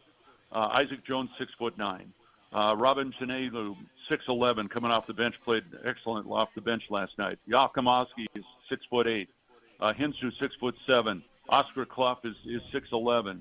And, you know, Miles Rice is, you know, the short guy at 6'3". And I tell you what, that type of size and the defense that they play makes them a very tough matchup. And the tempo they play at, I think, makes them a very tough matchup. And, you know, I think they're on their way to the NCAA tournament, and I wouldn't be surprised if they make a pretty deep run. If they stay healthy and play with the discipline and the tempo that they did last night, they've got a great chance to have one of the best seasons in school history. And obviously you look at this Washington team that's going to come in here, Brian, and it's in an embattled ball club. But there's talent on this team. I mean, you talk about Keon Brooks Jr., who, you know, is I saw he's one of only two players in Division I who's averaging 21 points, 7 rebounds, and shooting 50%. And the other guy is Zach Edey, and so we know what happened there. And Severe Wheeler is a guy who's been in some high-level games, having transferred over from Kentucky, and a guy that can dish the basketball. Certainly talent there. How surprised, just looking at Washington, are you that it just maybe hasn't materialized, hasn't connected at the level that maybe the talent says that they're capable of playing at? Well, I think the weakness for the Huskies, their defense. I mean, they're very good offensively. They're second to Arizona in terms of points per game, but they're dead last in the Pac-12 in scoring defense. And they've given up, over 80 points 11 times now this season. And so, you know, that last night was a great example up in Tempe where they had a sizable lead in the second half against Arizona State. Sun Devils came back. Yeah, Washington won it in overtime, but again, both teams over 80 points, including the overtime session. And so, Keon Brooks, tough matchup. We're just talking about size with Washington State. Brooks is 6'7", leading the league in scoring. I mean, he had 2 outstanding games against Arizona last year, and so that's just when you get a guy like that at 6'7" that can shoot over the top of you, it's a tough matchup. But Arizona's got to get this game at their pace, and I think they will be able to because Washington just, you know, they're not a team like Washington State that wants to slow the game down. Now, does Mike Hopkins try and do that? I mean, we'll wait and see come tomorrow. But the Huskies are they'll get the ball up and down, and they can score some points. And so this might be a great test for the Wildcats defense come tomorrow. We're joined by the voice of the Wildcats, Brian Jeffries, with your view from courtside, brought to you by Kaiser Garage Door and Gates. Kaiser celebrating 25 years of serving Arizona. Brian, I guess we've not been able to negotiate some of these last second shot opportunities. We've talked about that. I just would like to maybe see, and I know a lot of these opportunities have gone to Caleb Love, and we know what Caleb Love can do. But I guess my question is, when you're in a regular season and you're looking for that guy potentially who can be that end of game go-to for you, do you want to try out other guys when you have situations like that back to back to back? We've seen it be Caleb. Should maybe Tommy look to, let's give Pella an opportunity at that. Maybe we saw Jaden Bradley make a big shot at the end of the Michigan State game early in the season. Maybe we give Jaden an opportunity late in the game, or do coaches just kind of maybe fall back to the guy they know maybe has the confidence in that situation to take that last shot? Well, David, I can't tell you what each scenario is there in terms of what the play that was drawn up or how they go into it. But I will say this, that Caleb is their first option for, some of those late game situations. Now, does that mean that he is going to take the shot? And maybe you're saying that he has. Well, some of it is someone else open? Does he have the best opportunity? And last night, if he doesn't slip and go down and travel to give Washington State the ball with 4 seconds to go, then, he was in great position driving the right side of the lane to get a shot either off the glass or maybe get it into Ballo. I mean, that's what they want. He is the best guy, I think, in that situation. It doesn't mean he's always going to take the shot. But I think he's so good at penetrating defenses. We know he can shoot from the outside, that it gives them, different options there. And so I don't want it to get confused with they've drawn up the play strictly for Caleb. Each one of these cases, that's not it at all. It's that they want him to have the ball situation and look for what is the best option, and it's either him or he's looking for somebody else. And that's your view from courtside with the voice of the Wildcats, Brian Jeffries. We hope you enjoyed your view from courtside. It was brought to you by Kaiser Garage Door and Gates. Kaiser, celebrating 25 years serving Southern Arizona. Always great to talk to Brian Jeffries, the voice of the Arizona Wildcats. We'd love to talk to you. You still have about 20 minutes or so to get in on the program this morning. If you would like to talk some Arizona basketball, 520-848-1290. 520-848-1290 is the number to get in on the program. Arizona men, number 4 in the country, taking on the Washington Huskies. Just 2 home games left. It'll be today, and then it'll be next Saturday. And in fact, if you want to get tickets, Goldberg and Osberg, the injury lawyers, are proud to support University of Arizona men's basketball. The Wildcats' final home game of the season is next Saturday against the Oregon Ducks. You can buy tickets for that game if there are any available. I can't guarantee that, but there might be. Call over right now, 621-CATS, or visit ArizonaWildcats.com to find out if there are any tickets left for that game. That is also going to be a noon start, so we'll be up early next Saturday as well. I don't know. Do we have to stay up late? Well, it's a Wednesday game, so at least we get a couple of days in between. The Wildcats will play in Tempe on Wednesday. Friday morning, I went to sleep, I think, at like 4 a.m., something like that. Yeah, that's. I think I hit it. I hit the bed about 3:30. Yeah, I tend to drink a little coffee during post games, and when it's at 2 a.m., I think we finished post game, Thursday evening, Friday morning at like 2:15 in the morning. Yeah. So yeah, it's impossible for me to go right to sleep after that. I'm the same. I had a power drink, so yeah. I was still a little wired when I got. But hey, we did the rodeo remote yesterday, real good. We're here this morning. It's all good. You ever been out to the rodeo, Kelvin? No.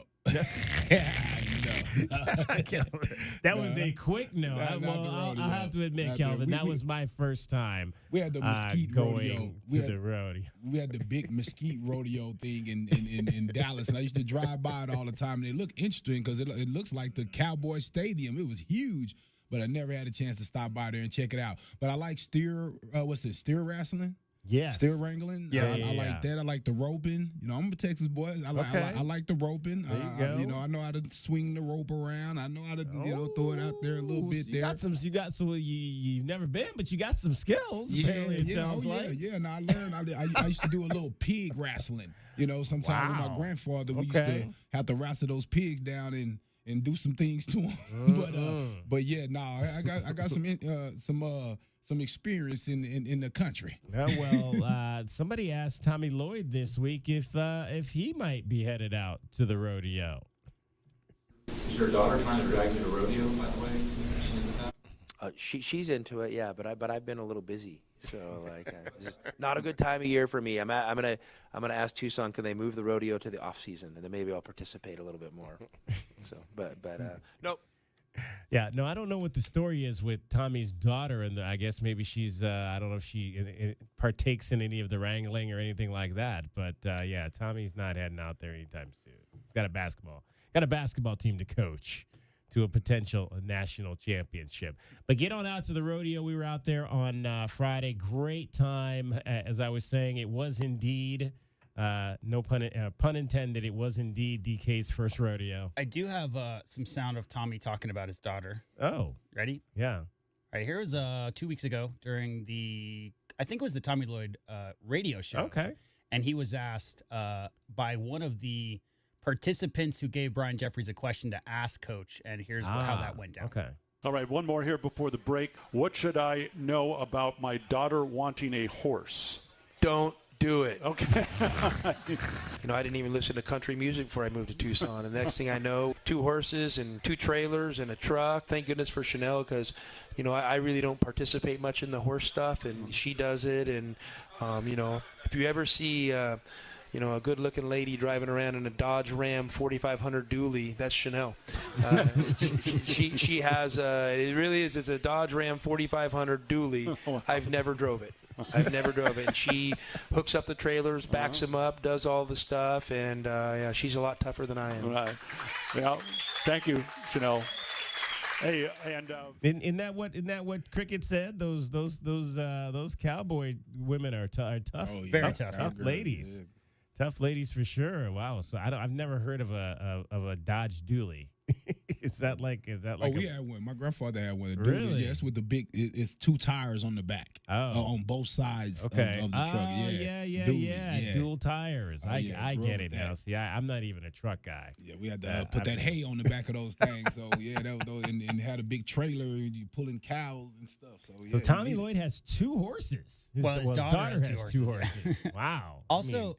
On the note of tough cowboy ladies, shout out to Christina Garza, who joined you yesterday with Chicks and Chaps. If you didn't hear that, you should go to our website, Wildcats Radio 1290, and listen to that interview because that's such a great cause. Absolutely. Chicks and Chaps supporting breast cancer. Great chance to talk to Christina and some of the Cowboys yesterday. We talked to Blaze Jameson, I believe it was, and Hunter Boydston over there yesterday. I like some of the Will. Guys. He was great. Well, the announcer. Will Rasmussen, the announcer, the rodeo announcer, was up there. So it gets all going again today and tomorrow at 2:00. Get there early though. Get there early because if you don't, you might have trouble finding a place to park because there was a lot of folks out there. I think he said, in fact, Will said there was over 10,000 people at the rodeo. Yesterday. So get on out there. It all starts at 2:00 today. It goes about 2 hours, so you'll probably be out of there around 4:30. Good times. The La Fiesta de los Vaqueros Tucson Rodeo. All right. Final segment of the show is ahead. We'll have our keys to the game and starting lineups. It's the Meridian Wealth Management Countdown to Tipoff show along with J.W. Madden and Kelvin Ifan. I'm David Kelly. You're listening to Wildcats Radio 1290. This is the Meridian Wealth Management Countdown to Tip-Off Show on the home of Arizona men's basketball. Wildcats Radio 1290. As Arizona's leading personal injury law firm for more than 30 years, Goldberg & Osborne agrees, bear down, Arizona. With offices statewide, including 5 in Tucson and Southern Arizona, the Eagle gives you home field advantage. More than 1,800 5-star Google reviews prove Goldberg & Osborne has the playbook for any situation. So after any accident, let the attorneys voted best personal injury law firm tackle that insurance company and get you the settlement you deserve. Goldberg & Osborne, 1-800-THE-EAGLE. My heat and air were in a state of disrepair. Make sure your family is safe and warm during the cooler months. I'm Ron Arenas, the owner of Picture Rocks Cooling, Heating, and Plumbing. Heating is our middle name, and we can make sure your furnace is running efficiently. Call us at 520-440-4069 for honest heating and plumbing service to the Tucson area for over 20 years. Picture Rocks Cooling, Heating, and Plumbing. You want to protect her. You'll give anything to make sure nothing harms her. Every minute together makes unforgettable memories. Except that time you parked her under that tree and... Oh, come on, man. Really? Sorry, we'll never speak of it again. But remember who came to her rescue? Recon Auto Detailing. Arizona's premier auto detailing company comes directly to you. We'll make your masterpiece shine like it should, and with a monthly maintenance package, we'll keep it that way. Recon Auto Detailing. Online at recondetail.com. Here's an important message from University Termite and Pest Control. The weather is cooler here, and so pests are seeking alternative housing. Do you need a professional? University Termite and Pest Control has been serving Tucson since 1974. You can be assured University Termite and Pest Control will keep you pest-free using the most responsible products and application methods. 28 school districts, 3 hospitals, 2 colleges, 1 university, and thousands of homeowners trust University Termite and Pest Control for the past 50 years. You can too. University Termite and Pest Control. Find us online at bepestfree.com. Experiencing the natural wonders comes easy at Rock & K, nestled at the base of the Rincon Mountain foothills. Enjoy stunning mountain views up close every day. Hit the community trails, explore local parks like Saguaro National and Colossal Cave, and mingle at private Diamond Community Park events. In the top-rated Vail School District, Rock & K is close to work, shopping, and services. Tour 11 different model homes by top-tier builders, offering move-in-ready homes and special incentives. Live RockandK.com. Designed by Nature, proud U of A radio broadcast sponsor. This just in, Goodfellas AC is matching up to $2,000 on federal tax credit. Whoa, seriously? This is unbelievable. I gotta call Floyd at Goodfellas. Hello, Goodfellas. Floyd speaking. Is it true about the $2,000? It sure is. Homeowners like you may qualify for a 30% federal tax credit up to $2,000 on qualifying heat pumps. And Goodfellas will match the tax credit dollar for dollar up to $2,000. Good service, good prices, Goodfellas. True Wildcat fans know that when you're looking for the best place to watch all the big games on big screens, drinking cold beer and having the best food, all paths lead to Desert Diamond. Bet on your Wildcats and all your favorite teams 24/7 on our easy-to-use kiosks. Come chill on our comfy couches and build your best bet at Arizona's best bet, the Desert Diamond Sportsbook and Bar. An enterprise of the Thana Autumn Nation. Problem gambling? Call 1-800-GAMBLER. Desert Diamond Casino is licensed in Arizona. Get the backyard you've always wanted with a custom pool from First Choice Pools. A backyard oasis built around you. First Choice is a full-service builder of beautiful in-ground pools and backyard designs for years of staycations. If you're ready to dive in, then visit TucsonPoolBuilder.com. Schedule now and get 3 months of full service free. First Choice Pools for installs, renovation, remodeling, and repair. Get started today at TucsonPoolBuilders.com. First Choice Pools, the first and only choice. The Meridian Wealth Management Countdown to Tip-Off Show continues on the home of Arizona men's basketball, Wildcats Radio 1290. Here's Martinez out top of the ball for the Cats. Conrad, crossover, bounce down to Krivas, slam it home. Oh, the Spaniard had the Zona Zoo oohing and awing on his first pick and roll. We'll see if we see any more of Mo Krivas today. It was not really a Mo Krivas game the other night against the Washington State Cougars. See if the big man gets a little bit more time and gets untracked today. Final segment of the show as we take you up to the top of the hour, 11 o'clock. Network will take over then, along with Ryan Hansen and Brian Jeffries will be on the call of today's game. It's a national TV game, CBS. We got Tom McCarthy, who you'll hear occasionally here on Wildcats Radio 1290, calling NFL games for Westwood One. He'll be on the TV call today along with Chris Walker. Not familiar with Chris Walker, but that is your national broadcast team for this game today. Again, we mentioned Arizona has won 7 in a row against the Washington Huskies. The Huskies have lost 16 of the last 19 games in this series. And they have only won 9 times in 42 games played here in Tucson in this series. 2 of the UW's 3 most recent wins, though, came at McHale Center in this Were you series. at that whiteout game? Oh, yes. That was a good one. Yes. Where the block, right? Derek at the Derek end. Williams yeah, that block. was that atmosphere in the building that day. Oh my gosh, was so good. Yeah, that was probably. I think that might have been one of the first times they did that. The whiteout, the whiteout. I still got that shirt because Yeah. it was they made special shirts for that thing. Yeah, that was a great ball game. Great ball game for sure. They were showing some of the Derek Williams highlights of that win over Duke a few weeks ago. Man, that was that brings back some memories.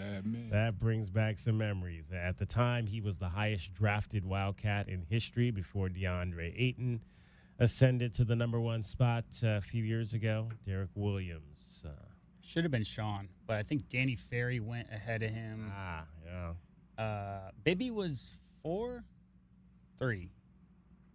Something like that. Bibby was 2, right? 2, was it? Was Bibby 2?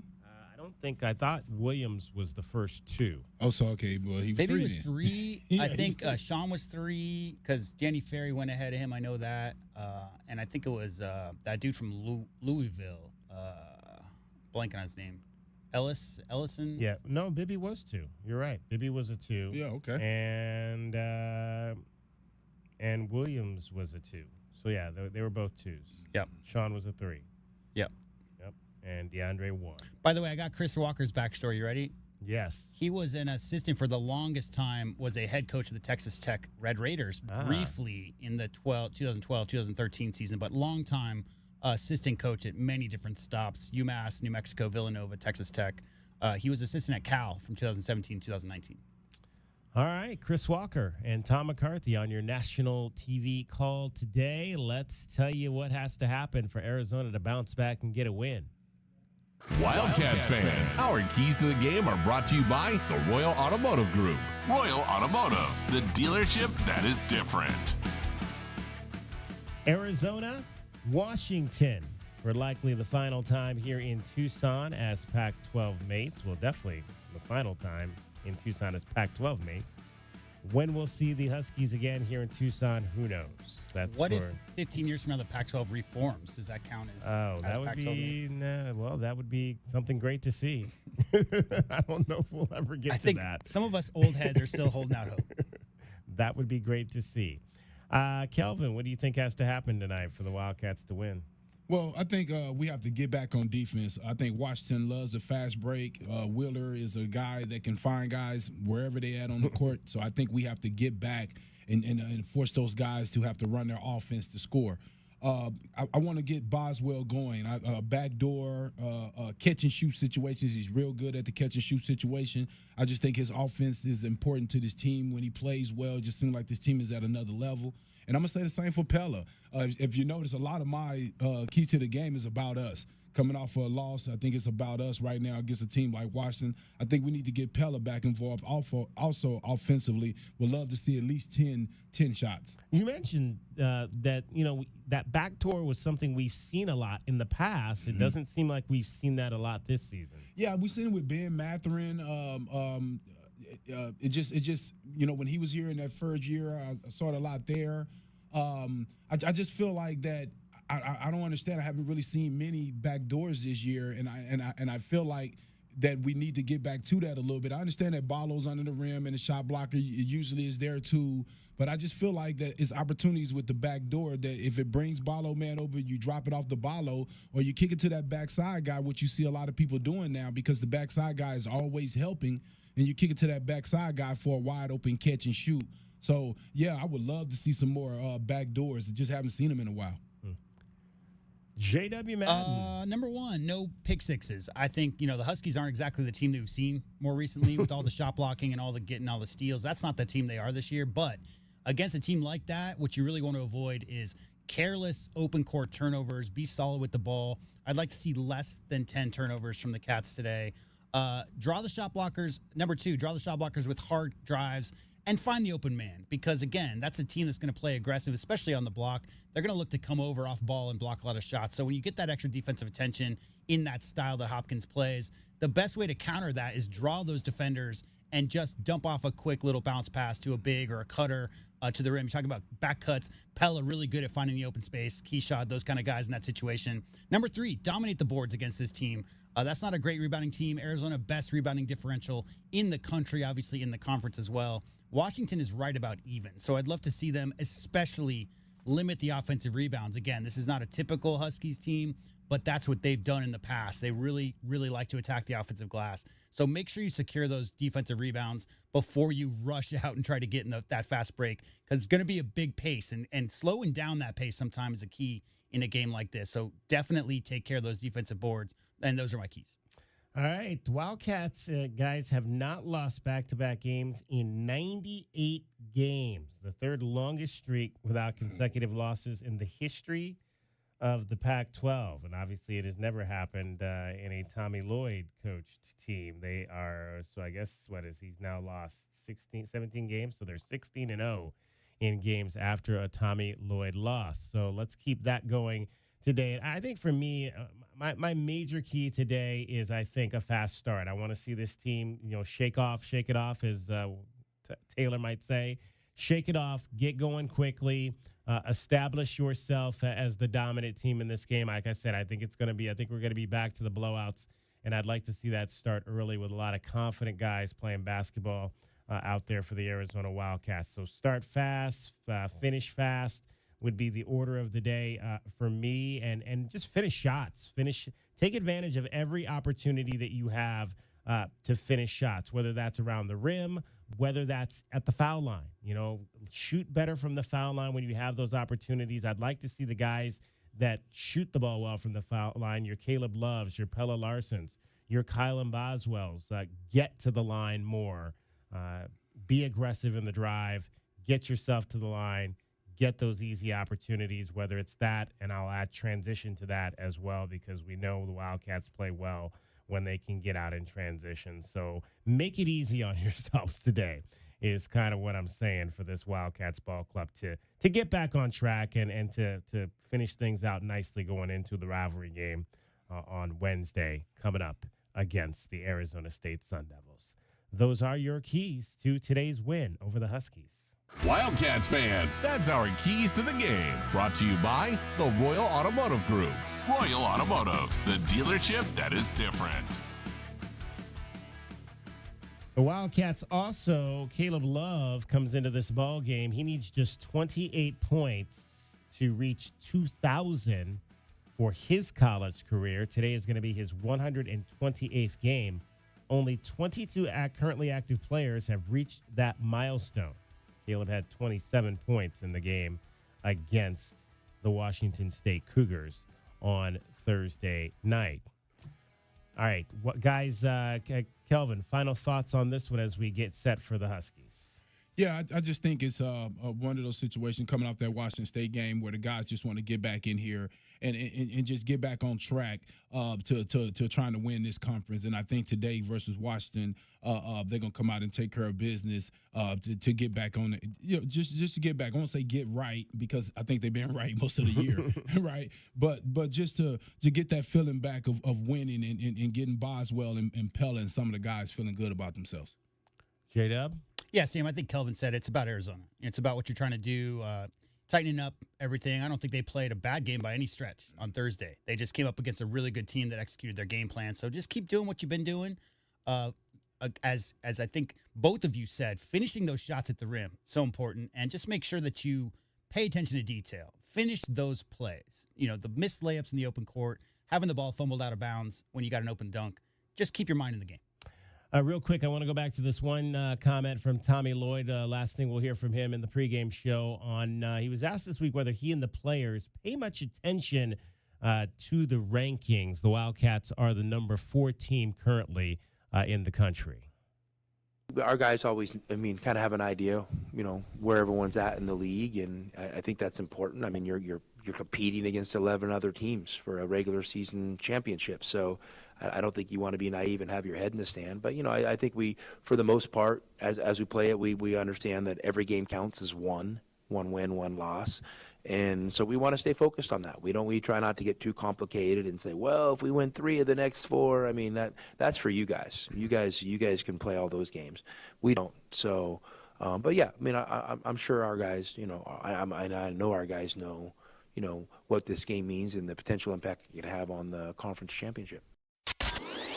The foundation of a great college basketball team begins with the starting lineup. Today's starting lineup is brought to you by Rockin' K, a master plan community designed by nature.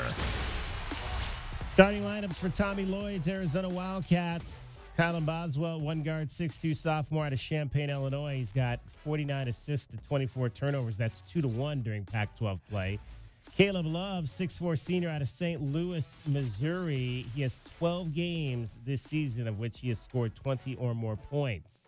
Pella Larsson at a guard spot, 6'5", senior out of Nacka, Sweden, needs just 52 points to reach 1,000 for his Arizona career. Keyshawn Johnson at a forward, 6'7", fifth-year senior out of Oakland, California, shooting 37% from three-point land this season. Let's get him a few more of those shots. Why not?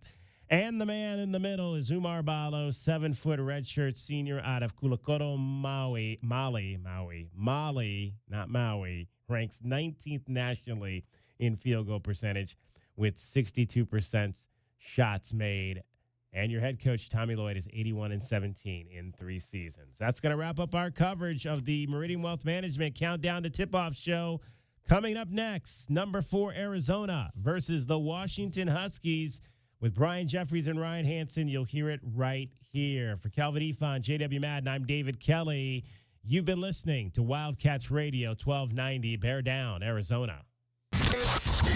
This hour of the Meridian Wealth Management pregame show is brought to you by Broadway in Tucson, Dave & Buster's Tucson, Dorado Rock, First Choice Pools, The Good Feet Store, Jack Furrier Tire and Auto Care, O'Reilly Chevrolet, Ram Plumbing, Restaurant Supply Store, Right Way Heating, Cooling and Plumbing, Rocking KA Master Plan Community Design by Nature, University Termite and Pest Control.